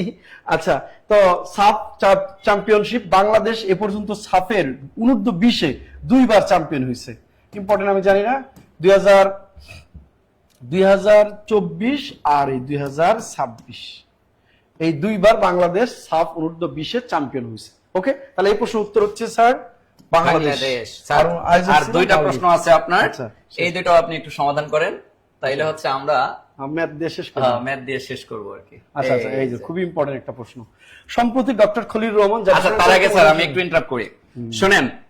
মিহির স্যার কিন্তু ওয়ান কাইন্ডস অফ, আমি মিহির স্যারকে বারবার রিকোয়েস্ট করছিলাম যে স্যার আপনার যে বেসিক বইটা আছে, এই বেসিক বইটা এরকম ছোট্ট একটা বান্ডিলের মতো না করে এরকম একটা মৌলিক বই আকারে লেখা যায় কিনা, এবং যে বইটার পেজ উল্টানোর পর অনেক সুন্দরভাবে স্মার্ট ওয়েতে পড়া যাবে। যাক, এবং মিহির স্যার স্যার আমি কথা শুনছেন। আপনার একটু ইন্টারাপ্ট করি, আমি আপনার একটা কথা কিন্তু গুরুত্ব দিচ্ছি, বাজারের ম্যাক্সিমাম বই 1985 সাল থেকেও প্রশ্ন দেওয়া আছে। স্যার আমাকে বলছে আমি কোশ্চেন টাইপ করতে গেলে পুরান কোশ্চেন ভালো লাগে না, 2026-এর 25-এর পরীক্ষা ওই 85 সালের প্রশ্ন পড়ে গেল। আপনি আপনি যদি পারেন 2020-এ করোনার পর থেকে এই নতুন বই নিয়ে আসলে পর যত প্রশ্ন আছে এই নতুন প্রশ্নগুলো ঢুকাইন। Exactly. আমি এই কাজটা করেছি। ওয়েবসাইট কিনে নেওয়ার পরে আমি আপনার হচ্ছে ধরেন 26-এর জুন মাস পর্যন্ত, মানে সরি মে মাসের 20 তারিখ পর্যন্ত এখানে প্রশ্ন আপনি পাবেন। আমি দেখতেই পারতেছি সব 2025-26, এই যে 25-26, এই যে 21-22 আপডেট কোশ্চেন, মানে সব আপডেট প্রশ্ন গুলো ম্যাক্সিমাম ফেলে দিয়েছি আমরা। এই যে মানে কোনো ব্যাকডেটেড প্রশ্ন পাবেন না। পাবেন না। তার মানে আবার দেখেন বইটার সাইজ কিন্তু একেবারে মাশাআল্লাহ জাযাকাল্লাহ, মানে পড়ে অনেক শান্তি পাবেন। শোনেন, স্যারের বই এমনি অনেক পপুলার বলা লাগে না, বাংলাদেশের সকল লাইব্রেরিতে আছে, আপনারা যে কোনো লাইব্রেরি থেকে নিতে পারবেন। আর সাম্প্রতিকটা স্যার হচ্ছে মাত্র 2 দিন আগে ছাপাইছে, সো যেহেতু 2 দিন আগে হাতে পাইছি আমরা, সো এটাও নীলক্ষেত বলেন বা সব জায়গায় আছে, আপনারা সংগ্রহ করতে পারেন। সংগ্রহ করার আগে আমি এতটুকু আপনাকে বলবো, মিহির স্যারের নাম দেখে বই নেওয়ার দরকার নেই। মিহির স্যার যে বইটা লেখছে বইটা উল্টাবেন, উল্টানোর পর মনের মাধুর্যতা যদি আপনি এখানে পান তাইলেই নিবেন, কারণ বই আপনার সাথে অ্যাটাচ করতেছে কিনা। আর আমি আপনাকে এতটুকু বলতে পারি, বইটা উল্টানোর পর আপনার ভালো লাগবে ইনশাআল্লাহ। এই বই আপনার পছন্দের তালিকায় সবার আগে থাকবে, কারণ এই আপডেট সিরিজটা স্যার এত এক্সক্লুসিভ ভাবে সাজাইছে, আমি পুরো প্যাটার্নটা দেখছি। স্যার এখানে কিন্তু যেটা আমার একটা অফার আছে, সেটা হলো মির্জিকের এই নতুন বইটা কেনার পরে যদি আপনার কাছে ভালো না লাগে, আপনি রংপুরে একটা লাইব্রেরিতে কিনছেন, আমার আইডি মুত্তালিব মিহির অথবা মির্জিকের পেজে বলবেন, আপনি মুখ খারাপ করে একটা গালি দিয়ে বলবেন কি বই বানাইছেন, হুদায় আমার টাকাটা নষ্ট, আপনি বইটা ফেরত নেন, আমাকে টাকা দেন। আপনি আমি বিকাশে আপনাকে টাকা দেবো, আপনি কোরিয়ারে আমার নাম্বারে বইটা পাঠিয়ে দেবেন, ওরে বাবা রে বাবা, এবং এই কোরিয়ারের টাকা আপনাকে দেব। এটা তো ওপেন চ্যালেঞ্জ হয়ে গেল। হ্যাঁ, আমি তো এটা প্রতি বছর বলি স্যার, কিন্তু এখন পর্যন্ত কেউ আমার দেয় না, আপনার ভালোবাসা এই জন্য দেয় না। কিন্তু আমি চাই 2-4 জন অন্তত দেখ আমাকে, যে না ভালো লাগে না এই বইটা, আমাকে দেন, তাহলে আমি আরো কাজ করব। আচ্ছা আসেন খলিলুর রহমান, এটা একটু আমরা জাতিসংঘের সাথে সম্পর্কটা বলি। বাংলাদেশ 1972 সালের 17 অক্টোবর, মানে অক্টোবর মাসে হচ্ছে বাংলাদেশ প্রথম জাতিসংঘের সদস্য পদ নেওয়ার জন্য আবেদন করে, ওই বছর পর্যবেক্ষক হিসেবে থেকে যায়। 1974 সালে মূলত 17 সেপ্টেম্বর বাংলাদেশ জাতিসংঘের 136তম দেশ হিসাবে সদস্যপদ লাভ করে। সেই বছর জাতিসংঘের অধিবেশন চলতেছিল, 29তম অধিবেশন। ওকে, এরপরে আসেন বাংলাদেশ এভাবে সদস্যপদ লাভ করার পরে বাংলাদেশ জাতিসংঘে মানে জাতিসংঘের UNGA, United nation general assembly, অর্থাৎ প্রতি বছর সেপ্টেম্বর মাসের 3য় মঙ্গলবার চূড়ান্ত অধিবেশন বসে জাতিসংঘের সাধারণ পরিষদের। আর প্রাথমিক আলোচনা শুরু হয় সেপ্টেম্বরের 2য় সপ্তাহ থেকে। হ্যাঁ, 2য় সপ্তাহ থেকে। তাই এই যে প্রতি বছর বসে, তো প্রতি বছর যিনি সভাপতি হয় তার মেয়াদ হচ্ছে 1 মাস, সরি 1 বছর। সাধারণ পরিষদে যিনি সভাপতি হয় তার মেয়াদ হচ্ছে 1 বছর, তিনি 1 বছরের জন্য নির্বাচিত হন। এই পর্যন্ত বাংলা জাতিসংঘের মূলত অধিবেশন হয়ে গেছে 80টি। ঠিক আছে, এ পর্যন্ত 80টি হয়ে গেছে। 2026 সালে যেটা হবে সেটা হচ্ছে 81তম। তাহলে এই 81টার মধ্যে বাংলাদেশ মাত্র 2বার সভাপতি হয়েছে। একবার সভাপতি হিসাবে নির্বাচিত হয়েছে 1986 সালে, আর একবার নির্বাচিত হলো 2026 সালে। তাহলে বাংলাদেশ সভাপতি হলো কয়বার? 2বার সাধারণ পরিষদে। কিন্তু হ্যাঁ, সাধারণ পরিষদে বাংলাদেশ সভাপতি 2বার, 1986 আর 2026। 1986 সাল যখন, সেই সময়ে অধিবেশন ছিল এটা 41তম অধিবেশন। আর ওই অধিবেশনে যিনি দায়িত্ব পালন করেছিলেন হুমায়ুন রশিদ চৌধুরী। হ্যাঁ, হুমায়ুন রশিদ চৌধুরী স্যার, এই যে উনি কিন্তু 86 সালে 41তম অধিবেশনে বাংলা মানে বা জাতিসংঘের সভাপতি, প্রেসিডেন্ট হিসেবে তিনি দায়িত্ব পালন করে বাংলাদেশের মুখে বা বাংলাদেশকে উজ্জ্বল করেছিলেন, বাংলাদেশের মুখ উজ্জ্বল করেছিলেন। আর 2026 সালের সেপ্টেম্বর মাসে যে 81তম অধিবেশন আছে, সেইটাতে অধিবেশনের সভাপতি হিসেবে নির্বাচিত হয়েছেন ডক্টর খলিলুর রহমান। ডক্টর খলিলুর রহমান সম্প্রতি আপনারা জানেন উনি নির্বাচিত হয়েছেন। খলিলুর রহমান ইউরোপের একটা দেশ সাইপ্রাসকে পরাজিত করে, উনি 7 ভোটের ব্যবধানে উনি পরাজিত করে, বা উনি হচ্ছে সভাপতি হিসেবে নির্বাচিত হয়েছেন খলিলুর রহমান। তো 2026 সালে এটা আমাদের সাম্প্রতিক হাই ভোল্টেজের ডিটেলস দেওয়া আছে। তাহলে এই প্রশ্ন উত্তর হচ্ছে 81। তবে আপনার সাথে আমি একটা বোনাস দিয়ে দিই। তাহলে ইউএন এর সাধারণ পরিষদ, যেটা ইউএনজিএ বলে বাংলায়, হ্যাঁ, ইউনাইটেড নেশন জেনারেল অ্যাসেম্বলি অর্থাৎ জাতিসংঘের সাধারণ পরিষদে বাংলাদেশ সভাপতিত্ব করার সুযোগ পেল 2 বার। আবার ইউনাইটেড নেশনস জাতিসংঘের নিরাপত্তা পরিষদ, যেটাকে বলা হয় safety council, SC United Nation Security Council, এইটাতেও বাংলাদেশ 2 বার সভাপতিত্ব করছে। এখানে 2 বার কত বলছি, 86 আর হচ্ছে সরি আপনি হচ্ছে 86 আর 2026। আর এখানে সভাপতিত্ব করার সুযোগ পেয়েছে। এখানে সভাপতিত্বের মেয়াদ থাকে মাত্র 1 মাস। পৃথিবীতে একমাত্র আন্তর্জাতিক সংস্থা যার সভাপতির মেয়াদ মাত্র 1 মাস, সেটা হচ্ছে জাতিসংঘের সাধারণ পরিষদের সভাপতি, নিরাপত্তা পরিষদের সভাপতি। এবার বাংলাদেশ 2 নির্বাচিত হয়েছিল 1978 এবং 1999 সাল। আর এখানে সভাপতির দায়িত্ব পালন করছে হচ্ছে 1979 থেকে এরা বাংলাদেশ 2 বার হয়েছে। একবার হচ্ছে 2000 সাল আর একবার হচ্ছে 2001 সাল। এটা হচ্ছে বাংলাদেশ নিরাপত্তা পরিষদে সভাপতিত্ব করছে। আর সদস্য যেটা হয়েছে সেটা হলো 1979 থেকে 80 আর 99 থেকে 2000 মেয়াদে। এটা একটু হয়ে গেছে। তাহলে সাধারণ পরিষদেও বাংলাদেশ 2 বার সভাপতিত্ব করেছে, নিরাপত্তা পরিষদও বাংলাদেশ 2 বার সভাপতিত্ব করেছে। হ্যাঁ, এখন প্রশ্ন যে এটাই আসবে, এই বেসিকটা আসবে না হলে এই নতুনটা আসবে। ঠিক আছে, তাহলে খলিলুর রহমান উনি সেপ্টেম্বরে দায়িত্ব পালন করবেন। এখন উনি সভাপতি হিসেবে নির্বাচিত হয়ে আছেন। পরেরটা স্যার আমার টান নাই মনে হয়, আরেকটা আছে। ঠিক আছে, চন্দ্রযান আর্টিমিস 2 এ কতজন নভোচারী ছিল? 4 জন ছিল। এটা সাম্প্রতিক, আপনি একটু ডিটেলস। আপনারা জানেন যে 1969 সালে মানুষ প্রথম চাঁদে যায়, তাই না? প্রথম আমরা জানি নীল আর্মস্ট্রং চাঁদে গেছিল। নীল আর্মস্ট্রং, তাই উনি হচ্ছে প্রথম ইউএস এর একজন ব্যক্তি, প্রথম চাঁদে গেছে মানুষ হিসাবে। আর এই যে দীর্ঘ সময় পরে এ পর্যন্ত 5টা দেশ চাঁদে গেছে। তো সর্বশেষ এই যে আবারও মার্কিন যুক্তরাষ্ট্র তাদের আগেরটা যেটা যান ছিল, এরপর বর্তমান সময়ে আবার আর্টিমিস 2 নামে 4 জন নভোচারীকে দিয়ে তারা চাঁদে অভিযান পরিচালনা করতেছেন। এটা বর্তমান সময়ে খুব আলোচনা আছে, আমাদের বিস্তারিত আছে, এটা একটু পড়ে নেবেন। আর কালকে আবার আপনাদের আমরা এগুলো মোটামুটি ইয়ে করবো। রাত হয়েছে যেহেতু, স্যারের ম্যাথ আছে। ঠিক আছে, ম্যাথ নিয়ে শেষ হবে, জিকেটা ফিনিশ দিলাম। এই যে আমার কাছে কিন্তু শেয়ারকারী মেনশনকারী নাম আছে। সো স্যারকে অনেক দূরে যেতে হবে, স্যারকে আমরা হচ্ছে সবাই বিদায় দিতে পারি নাকি? কিন্তু স্যারকে বিদায় দেওয়ার আগে আবার বলবো, স্যারের বই সব লাইব্রেরিতে পাবো, নিয়ে নিবো, আপডেট বই সবাই সংগ্রহে রাখবো ইনশাআল্লাহ। সো স্যার, তাহলে আমরা এখন একটু ম্যাথ শিখি। আমাদের এই জায়গায় দেখেন, এই জায়গায় 25 নাম্বার ম্যাথটা আমাদেরকে কি বলছে? তলের কয়টি মাত্রা। আমরা যদি একটা জিনিস ফিল করি, ধরেন স্যারের এই বইটার যদি আমরা এই উপরের কভার পেজটাকে চিন্তা করি, এটাই হচ্ছে একটা তল। এই তলের আমরা বড়টাকে দৈর্ঘ্য বলতে পারি, ছোটটাকে প্রস্থ বলতে পারি, কিন্তু এই বরাবর এর কোনো উচ্চতা পাওয়া যায় না। যার কারণে যদি আপনাকে কখনো বলে যে একটা তলের কয়টি মাত্রা রয়েছে, মনে রাখবেন বড়টাকে আপনি দৈর্ঘ্য বলতে পারেন, ছোটটাকে আপনি প্রস্থ বলতে পারেন, কিন্তু এই বরাবর এর কোনো মান নাই। যার কারণে তলের মাত্রা হচ্ছে 2টি। তলের মাত্রা কয়টি? 2টি, কারণ এর উচ্চতা নেই। এর কি নেই? উচ্চতা নেই, কিন্তু দৈর্ঘ্য প্রস্থ আছে, দৈর্ঘ্য এবং প্রস্থ আছে। এর পরের প্রশ্নটা আমাদেরকে কি করছে দেখেন, খুবই মজার একটা প্রশ্ন। একটি কোণের মান তার পুরো কোণের মানের অর্ধেকের সমান। তাহলে কোণটির মান কত? আমি বারবার বলছি, একটি কোণের মান ধরলাম x, আর আরেকটা কোণ তাহলে কি হবে? 90 - x।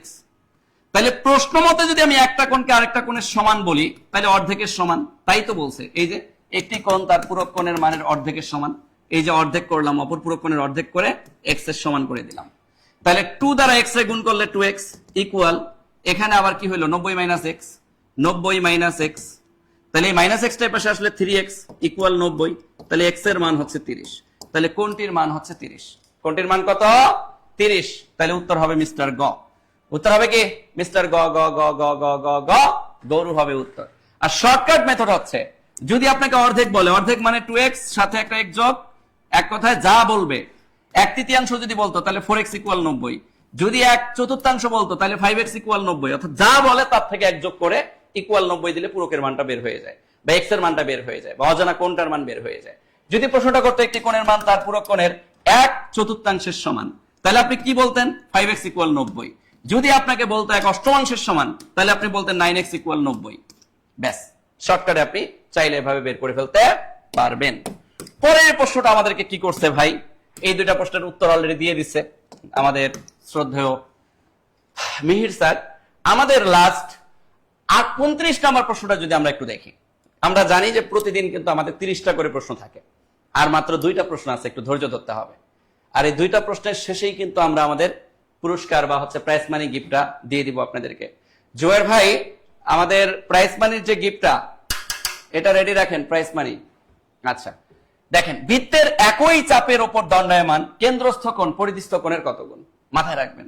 ধরেন এটা একটা বৃত্ত, এই বৃত্তের এটা হচ্ছে একটা কেন্দ্র, কেন্দ্রের মধ্যে যে কোণটা থাকবে, এই কোণটা যদি আপনি পরিধিস্থ কোণের সাথে তুলনা করেন, তাহলে এই পরিধির কোণের থেকে এটা হবে দ্বিগুণ। অর্থাৎ এই যে কেন্দ্রস্থ কোণটা 2 গুণ কার থেকে? পরিধিস্থ কোণ থেকে বা বৃত্তস্থ কোণ থেকে। তাহলে এই বৃত্তের মধ্যে যে কোণটাকে বৃত্তস্থ কোণ বা পরিধিস্থ কোণ বলে, এই পরিধিস্থ কোণের দ্বিগুণ হচ্ছে কেন্দ্রস্থ কোণ, আর কেন্দ্রস্থ কোণের অর্ধেক হচ্ছে পরিধিস্থ কোণ।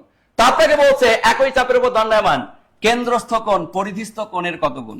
তাহলে পরিধিস্থ কোণের দ্বিগুণ, পরিধিস্থ কোণের দ্বিগুণ। উত্তরটা তাহলে কত হবে?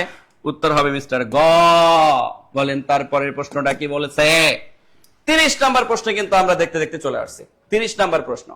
সো এই 30 নম্বর প্রশ্নটা আমাদেরকে কি বলছে দেখেন, দুটি বৃত্তের ব্যাসের অনুপাত 4:5, 4:5। এই ম্যাথটা করার আগে আমরা একটু প্রাইজ মানিতে যাব না, আমরা হচ্ছে আগে একটু নাম্বার কালেক্ট করব। কি করব শোনেন, যারা চাচ্ছেন যে আমরা একটা কোর্স সম্পূর্ণ করব এবং একটা বেসিক কোর্স সম্পূর্ণ করব, কি কোর্স? বেসিক। যাতে ড্রিম নিবন্ধনের শিক্ষক হওয়া, কলেজের শিক্ষক হওয়া, নিবন্ধনে কলেজ বা স্কুলের শিক্ষক হয়ে নিজের স্বপ্নটাকে বাস্তবায়ন করা, তাদেরকে আমি রিকোয়েস্ট করবো, আমার কলিজার ভাই কলিজার বোনেরা, সুযোগ এসেছে, সুযোগটা হাতছাড়া করা যাবে না। আপনারা জানেন যে নিবন্ধনে আমাদের সাবজেক্টিভে 140 মার্কের প্রস্তুতি নিতে হবে। এই 140 মার্কের এমসিকিউ প্রস্তুতির জন্য কিন্তু আমরা 35টা বইও অলরেডি রেডি করে ফেলেছি, এবং কোর্স সহ, যেখানে আমরা স্টুডেন্টদেরকে সামর্থ্য অনুযায়ী ভর্তি হওয়ার একটা সুযোগ করে দিচ্ছি। আবার আপনি যদি জেনারেলে ভর্তি হন, জেনারেলের ক্ষেত্রে এখানে কিন্তু 60 মার্কের এমসিকিউ পরীক্ষা হবে। এই জায়গায়ও আপনাকে কি করতে হবে? এই জায়গায়ও কিন্তু আপনাকে ভালোভাবে একটা প্রস্তুতি নিতে হবে। আবার যদি আপনি মনে করেন যে না 10 থেকে 20তম গ্রেডের বিভিন্ন কোর্সে আপনি কি করবেন, প্রস্তুতি নেবেন, সেটার জন্য আমাদের ফাউন্ডেশন কোর্স রয়েছে।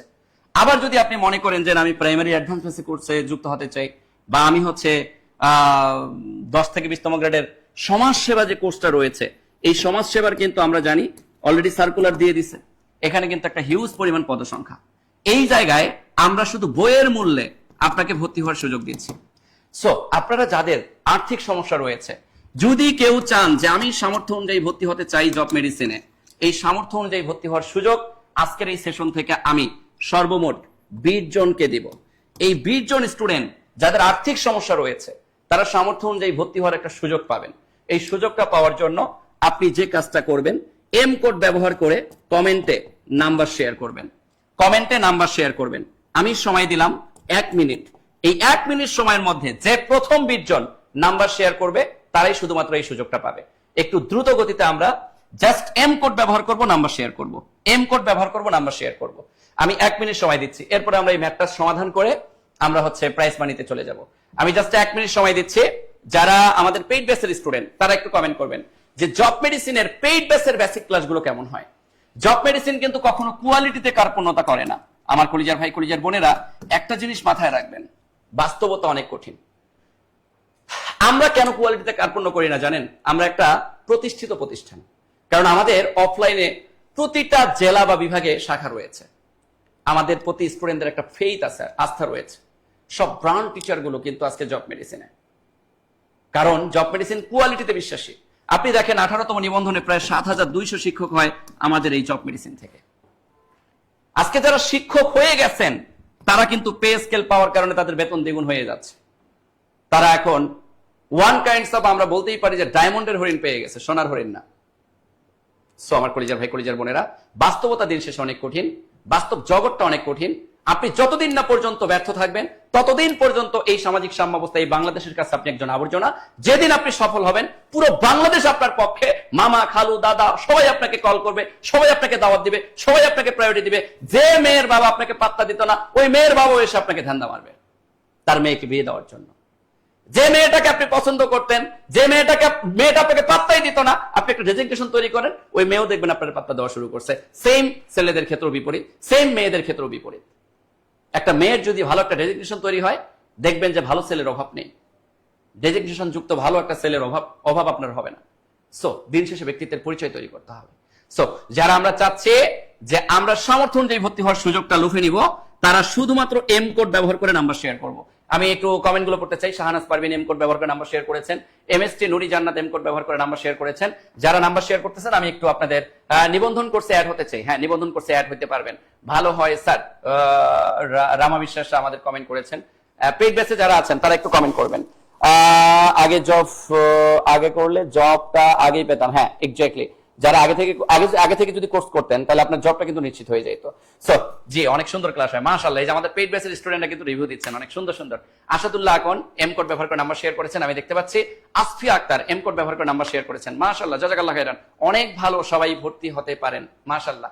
আমার আকবর আকন, আচ্ছা আম্মার আকবর না কি নাম ভুলে গেছি, আমার কলেজের বোন, আমাদের পেইড ব্যাচের স্টুডেন্ট। আচ্ছা, অনেক ভালো, সবাই ভর্তি হতে পারেন। এই যে এরাই কিন্তু আমাদেরকে সাজেস্ট করতেছে। আচ্ছা, যাই হোক, আমার কলেজের ভাই কলেজের বোনেরা একটু দ্রুত দ্রুত দ্রুত দ্রুত আর 30 সেকেন্ড সময় বাড়াই দিচ্ছে। এই 30 সেকেন্ড সময়ের মধ্যে দ্রুত এম কোড ব্যবহার করে নাম্বার শেয়ার করব। এম কোড ব্যবহার করারও দরকার নেই, শুধু নাম্বার শেয়ার করলে হবে। সুবর্ণা নাম্বার শেয়ার করেছেন, আমি দেখতে পাচ্ছি। আরিফুল ইসলাম নাম্বার শেয়ার করেছেন, আমি দেখতে পাচ্ছি। সাইমা আক্তার নাম্বার শেয়ার করেছেন। আচ্ছা, যারা পেইড ব্যাচের স্টুডেন্ট তারা আবার নাম্বার শেয়ার করার দরকার নেই, আপনি অলরেডি পেইড ব্যাচে আছেন। নজরুল ইসলাম এম কোড ব্যবহার করে নাম্বার শেয়ার করেছেন। আর আমরা কিন্তু কোশ্চেন ব্যাংক পুরো কোর্সটা আপনাদের জন্য ফ্রি করে দিছি। আমাদের বেসিক ক্লাসের পাশাপাশি যারা কোশ্চেন ব্যাংক ক্লাসগুলো করবে তারা একেবারে লাকি, আর কোনো কথাই নেই। নুসরাত জাহান কিন্তু এম কোড ব্যবহার করে নাম্বার শেয়ার করেছেন, আমি দেখতে পাচ্ছি। একটু দ্রুত নাম্বারগুলো শেয়ার করে ফেলতে হবে। এম কোড ব্যবহার করে নাম্বারগুলো শেয়ার করে ফেলতে হবে। এম কোড ব্যবহার করে নাম্বারগুলো শেয়ার করে ফেলতে। জব মেডিসিন খুবই বিশ্বস্ত প্ল্যাটফর্ম, মাশাআল্লাহ। আমি কোর্স করে বেসিক স্ট্রং করতে পেরেছি, মাশাআল্লাহ, জাযাকাল্লাহ খাইরান। এসআর সুজন, ধন্যবাদ ধন্যবাদ। আমি দেখতে পাচ্ছি সামিহা এম কোড ব্যবহার করে নাম্বার শেয়ার করেছেন, আমি দেখতে পাচ্ছি। স্বপ্ননীর এম কোড ব্যবহার করে নাম্বার শেয়ার করেছেন, আমি দেখতে পাচ্ছি। পরশিরানী এম কোড ব্যবহার করে নাম্বার শেয়ার করেছেন, আমি দেখতে পাচ্ছি। রাধা কৃষ্ণ এম কোড ব্যবহার করে নাম্বার শেয়ার করেছেন, আমি দেখতে পাচ্ছি। নিশাত নাগার এম কোড ব্যবহার করে নাম্বার শেয়ার করেছেন, মাশাআল্লাহ, জাযাকাল্লাহ খাইরান। যারা আমাদের পেইড ব্যাচে রয়েছেন তাদের একটু কমেন্টগুলো দেখে তারপরে ভর্তি হওয়ার সিদ্ধান্ত নিন, তাইলে ভালো হবে। আমি দেখতে পাচ্ছি ইসরাত জাহান ইমা এম কোড ব্যবহার করে নাম্বার শেয়ার করেছি, জাযাকাল্লাহ খাইরান। যারা কমিটমেন্ট মেনটেন করে পড়াশোনা করবেন, যারা রুটিন মেনটেন করে পড়াশোনা করবেন, যারা নির্দিষ্ট অ্যালগরিদম মেনটেন করে পড়াশোনা করবেন, ইনশাআল্লাহ আপনার চাকরি আগামী 4 থেকে 5 মাসের মধ্যে হয়ে যাবে। আগামী 4 থেকে 5 মাসের মধ্যে চাকরি হয়ে যাবে। পুতুল দাস এম কোড ব্যবহার করে নাম্বার শেয়ার করেছেন। সো আমি আরো একটু সময় দিচ্ছি আপনাদেরকে, যারা এখনো নাম্বার শেয়ার করে নেই নাম্বার শেয়ার করে ফেলেন এম কোড ব্যবহার করে। ততক্ষণে আমরা ম্যাথটা সমাধান করে ফেলি। ম্যাথটাকে আমাদের কি বলছে? দুটি বৃত্তের ব্যাসের অনুপাত এত। শোনেন, ব্যাসের অনুপাত যা দেওয়া থাকবে, ক্ষেত্রফল যদি বের করতে বলে, ব্যাসের অনুপাতের মানের বর্গের মানটাই হবে ক্ষেত্রফলের অনুপাতের মান। তার মানে আমার ব্যাসের অনুপাত দেওয়া আছে 4 এবং 5। 4-এর উপর বর্গ করলে কত হয়? 16 অনুপাত 5-এর উপর বর্গ করলে হয় কত? 25। তাহলে এটাই হচ্ছে আমার সঠিক উত্তর। যদি আমার এখানে দেওয়া থাকতো 3:4, তাহলে 3 3 9 অনুপাত 4-16, তাহলে এই উত্তরটাই আমি খুঁজতাম। এক কথায় মনে রাখবেন, ব্যাসের অনুপাত যা তার উপর বর্গটাই হচ্ছে ক্ষেত্রফলের অনুপাত, তার উপর বর্গের মানটাই হচ্ছে ক্ষেত্রফলের অনুপাত। কারণ ওই যে পাই আর স্কয়ার, পাই আর স্কয়ার, তাহলে মাথায় রাখবো আর স্কয়ার মানে কি? যা মান দেওয়া থাকবে তার উপর বর্গ। তাহলে 4 চোখ কত? 16, আর 5 5 কত? 25, তাহলে 16:25। তাহলে এখানে 16:25 হবে, 16:25 হবে। Clear clear clear clear clear clear clear clear clear. এখনো এম কোড ব্যবহার করে অনেকে নাম্বার শেয়ার করতেছেন, মাশাআল্লাহ, জাযাকাল্লাহ খাইরান। লেগে থাকতে হবে, সফল হওয়ার জন্য লেগে থাকাটা অনেক বেশি জরুরি। ওকে, লেগে থাকতে হবে। আমার কলিজার ভাই কলিজার বোনেরা, আমরা প্রাইস মানিতে চলে আসবো। এবার আমরা প্রাইস মানিতে চলে আসবো। সবাই ভর্তি হতে পারেন। যারা আমাদের পেইড ব্যাচের স্টুডেন্টরা আমাদের প্রতি এত আন্তরিক, যেটা আসলে অন্যান্য প্রতিষ্ঠানের ক্ষেত্রে হয় না। কারণ আমরা সব সময় চেষ্টা করি সর্বোচ্চটা দেওয়ার জন্য, সর্বোচ্চ ক্লাস দেওয়ার জন্য। একটা স্টুডেন্টকে অন্যান্য প্রতিষ্ঠান ক্লাস দেয় হাতে গোনা 60টা 65টা বা 70টা, আর আমাদের এখানে ক্লাস সে আনলিমিটেড ক্লাস পায়। এমনও টপিক আছে, আমি যদি আমার ম্যাথের কথাই বলি, এমনও টপিক আছে যেগুলোতে আমি 2টা করে ক্লাস নিই। আপনি মান নির্ণয়ের উপর বাংলাদেশের কোনো প্রতিষ্ঠানে 2টা ক্লাস পাবেন না, জব মেডিসিনে পাবেন। আপনি চতুর্ভুজের উপর বাংলাদেশের কোনো প্রতিষ্ঠানে 2টা ক্লাস পাবেন না, জব মেডিসিনে পাবেন। আপনি ত্রিভুজের উপর বাংলাদেশের কোনো প্রতিষ্ঠানে 2টা ক্লাস পাবেন না, কিন্তু জব মেডিসিনে পাবেন। প্রতিটা জায়গায় আমরা 2টা করে পার্ট বাই পার্ট ক্লাস নেওয়ার চেষ্টা করি। একটা স্টুডেন্টকে ক্লাসের পর ক্লাসে মুখস্থ করে দেওয়ার চেষ্টা করি, কারণ এটা আমাদের মিশন, মোশন, সবকিছু এটা আমাদের মধ্যে থাকে। যাই হোক, আমার কলিজার ভাই কলিজার বোনেরা, সবাইকে ভর্তি করবো, সবাই তাড়াতাড়ি চলে আসেন। আচ্ছা, যাই হোক, এবার একটু মনোযোগ দেই, আমরা আমাদের শেয়ারকারীতে চলে যাই। আমাদের আজকের শেয়ারকারীদের মধ্যে 1 নম্বরে রয়েছে, ও মাই গড, 1 নম্বরে রয়েছে AMMAR, আম্মার আকবর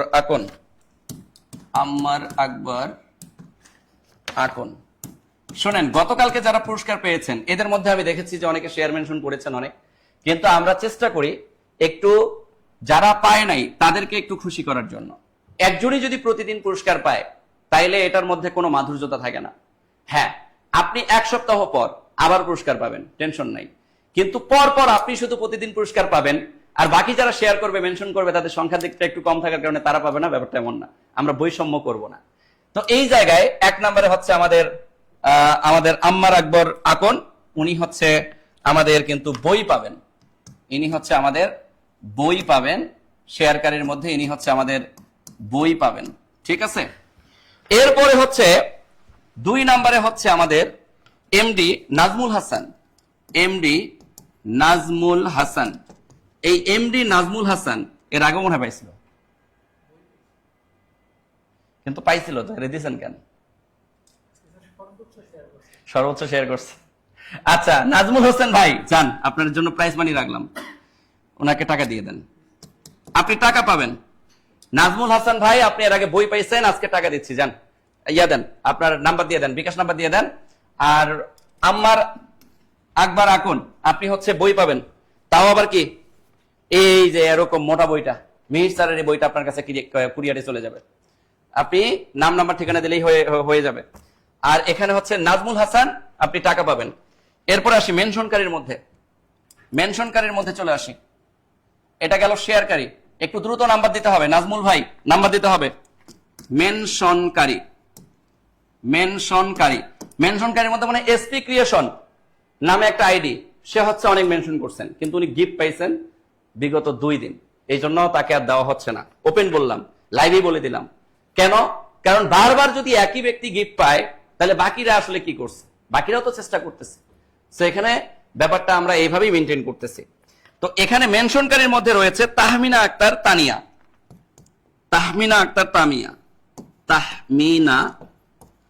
AKTER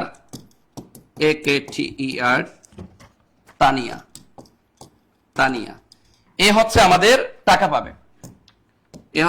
পাবে, এ নাম্বার শেয়ার করলেই হচ্ছে আমরা টাকা পাঠিয়ে দিব।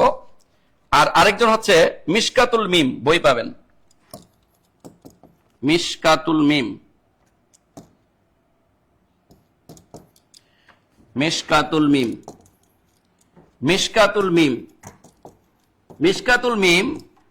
বই পাবে, সাম্প্রতিক বইটা পাবে, এই সেই সাম্প্রতিক বইটা পাবে।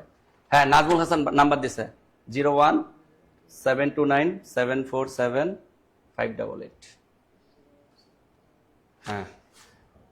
হ্যাঁ, তাহমিনা তালুকদার না, তাহমিনা আক্তার তানিয়া। হ্যাঁ, নাজমুল ভাইকে আমরা টাকা পাঠিয়ে দিচ্ছি। নাজমুল ভাই নেক্সট কিন্তু আপনি শেয়ার করবেন, ঠিক আছে, এই যে টাকা চলে গেছে আপনার। নাজমুল ভাই একটু কমেন্ট করবেন যে আপনার টাকা আপনি পেয়েছেন কিনা, আপনার টাকাটা আপনি পেয়েছেন কিনা। মিশকাতুল মিম আছে, ও মিশকাতুল মিম বই পাবেন। আপনি যেটা করবেন 01901519501, এটাতে আপনি আপনার নাম নাম্বার ঠিকানা দিয়ে দিলে আপনার কাছে এই যে সাম্প্রতিক বইটা চলে যাবে। মেনশনকারীর মধ্যে আপনি আছেন। ও তাহমিনা আক্তার তানিয়া টাকা পাবেন, টাকাটা পাঠিয়ে দেন। শোনেন, আমরা যা কমিটমেন্ট দিই, কমিটমেন্ট রাখার চেষ্টা করি। ডিলিট করে দিছে, ওরা ভাবছে এমনি নাম্বার দিছে, বুঝে না মাঝে মধ্যে। আচ্ছা, তানিয়া আবার নাম্বারটা একটু শেয়ার করতে হবে, আপনার নাম্বারটা ডিলিট হয়ে গেছে। তানিয়া আবার এগেইন নাম্বারটা শেয়ার করব, এই যে নাম্বার শেয়ার করছি 01826750407। হ্যাঁ, তাহমিনা আক্তার তানিয়া কিন্তু আমাদের টাকা পেয়ে যাচ্ছেন। আর বাকি 2জন বই পাচ্ছেন, এই যে আম্মার আকবর আকন, আপনি কিন্তু মিহির স্যারের সবচেয়ে মোটা যে বইটা আছে, এই মোটা বইটা পাচ্ছেন। ও টাকা অলরেডি চলে গেছে, আপনি একটু কমেন্টে জানাবেন যে আপনি টাকা পেয়ে গেছেন কিনা। নাজমুল টাকা পেয়ে গেছেন, মাশাআল্লাহ। এবার হচ্ছে আমরা কাকে টাকা পাঠাইলাম? তাহমিনা আক্তার, তানিয়া। তানিয়া আপু একটু কমেন্ট করবেন আপনার টাকা চলে গেছে কিনা। না, এসপি ক্রিয়েশন অনেক মেনশন করেছেন আমি দেখতে পারছি, কিন্তু কাজ হবে না। মিশকাতুল মিম, মিশকাতুল মিম কি কিছু পাইছে? না, মিশকাতুল মিম আপনি বই পাবেন, আপনি বই পাবেন, লেখাই আছে বই পাবেন। যাক, টাকা পেয়ে গেছেন, মাশাআল্লাহ, জাযাকাল্লাহ খাইরান। এতগুলো মেনশন দিলাম, হইল না। রিক্তা আক্তারও অনেক মেনশন করেছেন আমি দেখেছি, কিন্তু আপনার মেনশনটা ওই সংখ্যার দিক থেকে এদের থেকে একটু কম ছিল, এটাই। আর এসপি ক্রিয়েশন মেনশন করেছেন, আমি জানি উনি সর্বোচ্চ মেনশন করেছেন, কিন্তু উনি গত 2টা পুরস্কার পেয়েছেন। একই ব্যক্তিকে আমরা বারবার আর পুরস্কার দিব না। কেন? হ্যাঁ দিব, 1 সপ্তাহ পর। কারণ আপনি যদি 1 সপ্তাহ নাগাতার পুরস্কার নেন, তাহলে বাকিরা কি করছে? বাকিরা তো শেয়ার করে, বাকিরা তো মেনশন করে, হয়তোবা সংখ্যার দিক থেকে একটু কম। সো ব্যাপারটা হচ্ছে এটাই। ওকে, হ্যাঁ, তো মেনশন করলাম, একটা বই পেলাম না। সামনে পাবেন ইনশাল্লাহ, পরশিরানি। ওকে, ঠিক আছে, সবাই ভালো থাকেন, সুস্থ থাকেন। আর যারা হচ্ছে চাচ্ছেন যে না আপনারা ডিরেক্ট নাম্বারে কল করে ভর্তি হবেন, 01901519501, 0203040506, এই নাম্বারগুলোতে সরাসরি যোগাযোগ করবেন। এই নাম্বারগুলোতে সরাসরি যোগাযোগ করলেই কিন্তু আপনারা আমাদের যে কোর্সগুলো রয়েছে, এই কোর্সগুলোতে কিন্তু আপনি সামর্থ্য অনুযায়ী যে ভর্তি হওয়ার একটা সুযোগ, বা আপনার কাছে এখন 400 বা 500 টাকা আছে, আপনি এটা দিয়ে ভর্তি কনফার্ম করতে চাচ্ছেন, সেটারও সুযোগ থাকবে। ওকে, কোনো সমস্যা নেই। ঠিক আছে, সবাই ভালো থাকবো, সুস্থ থাকবো। সবার সুস্থতা কামনা করে আজকে সেশন এখানেই শেষ।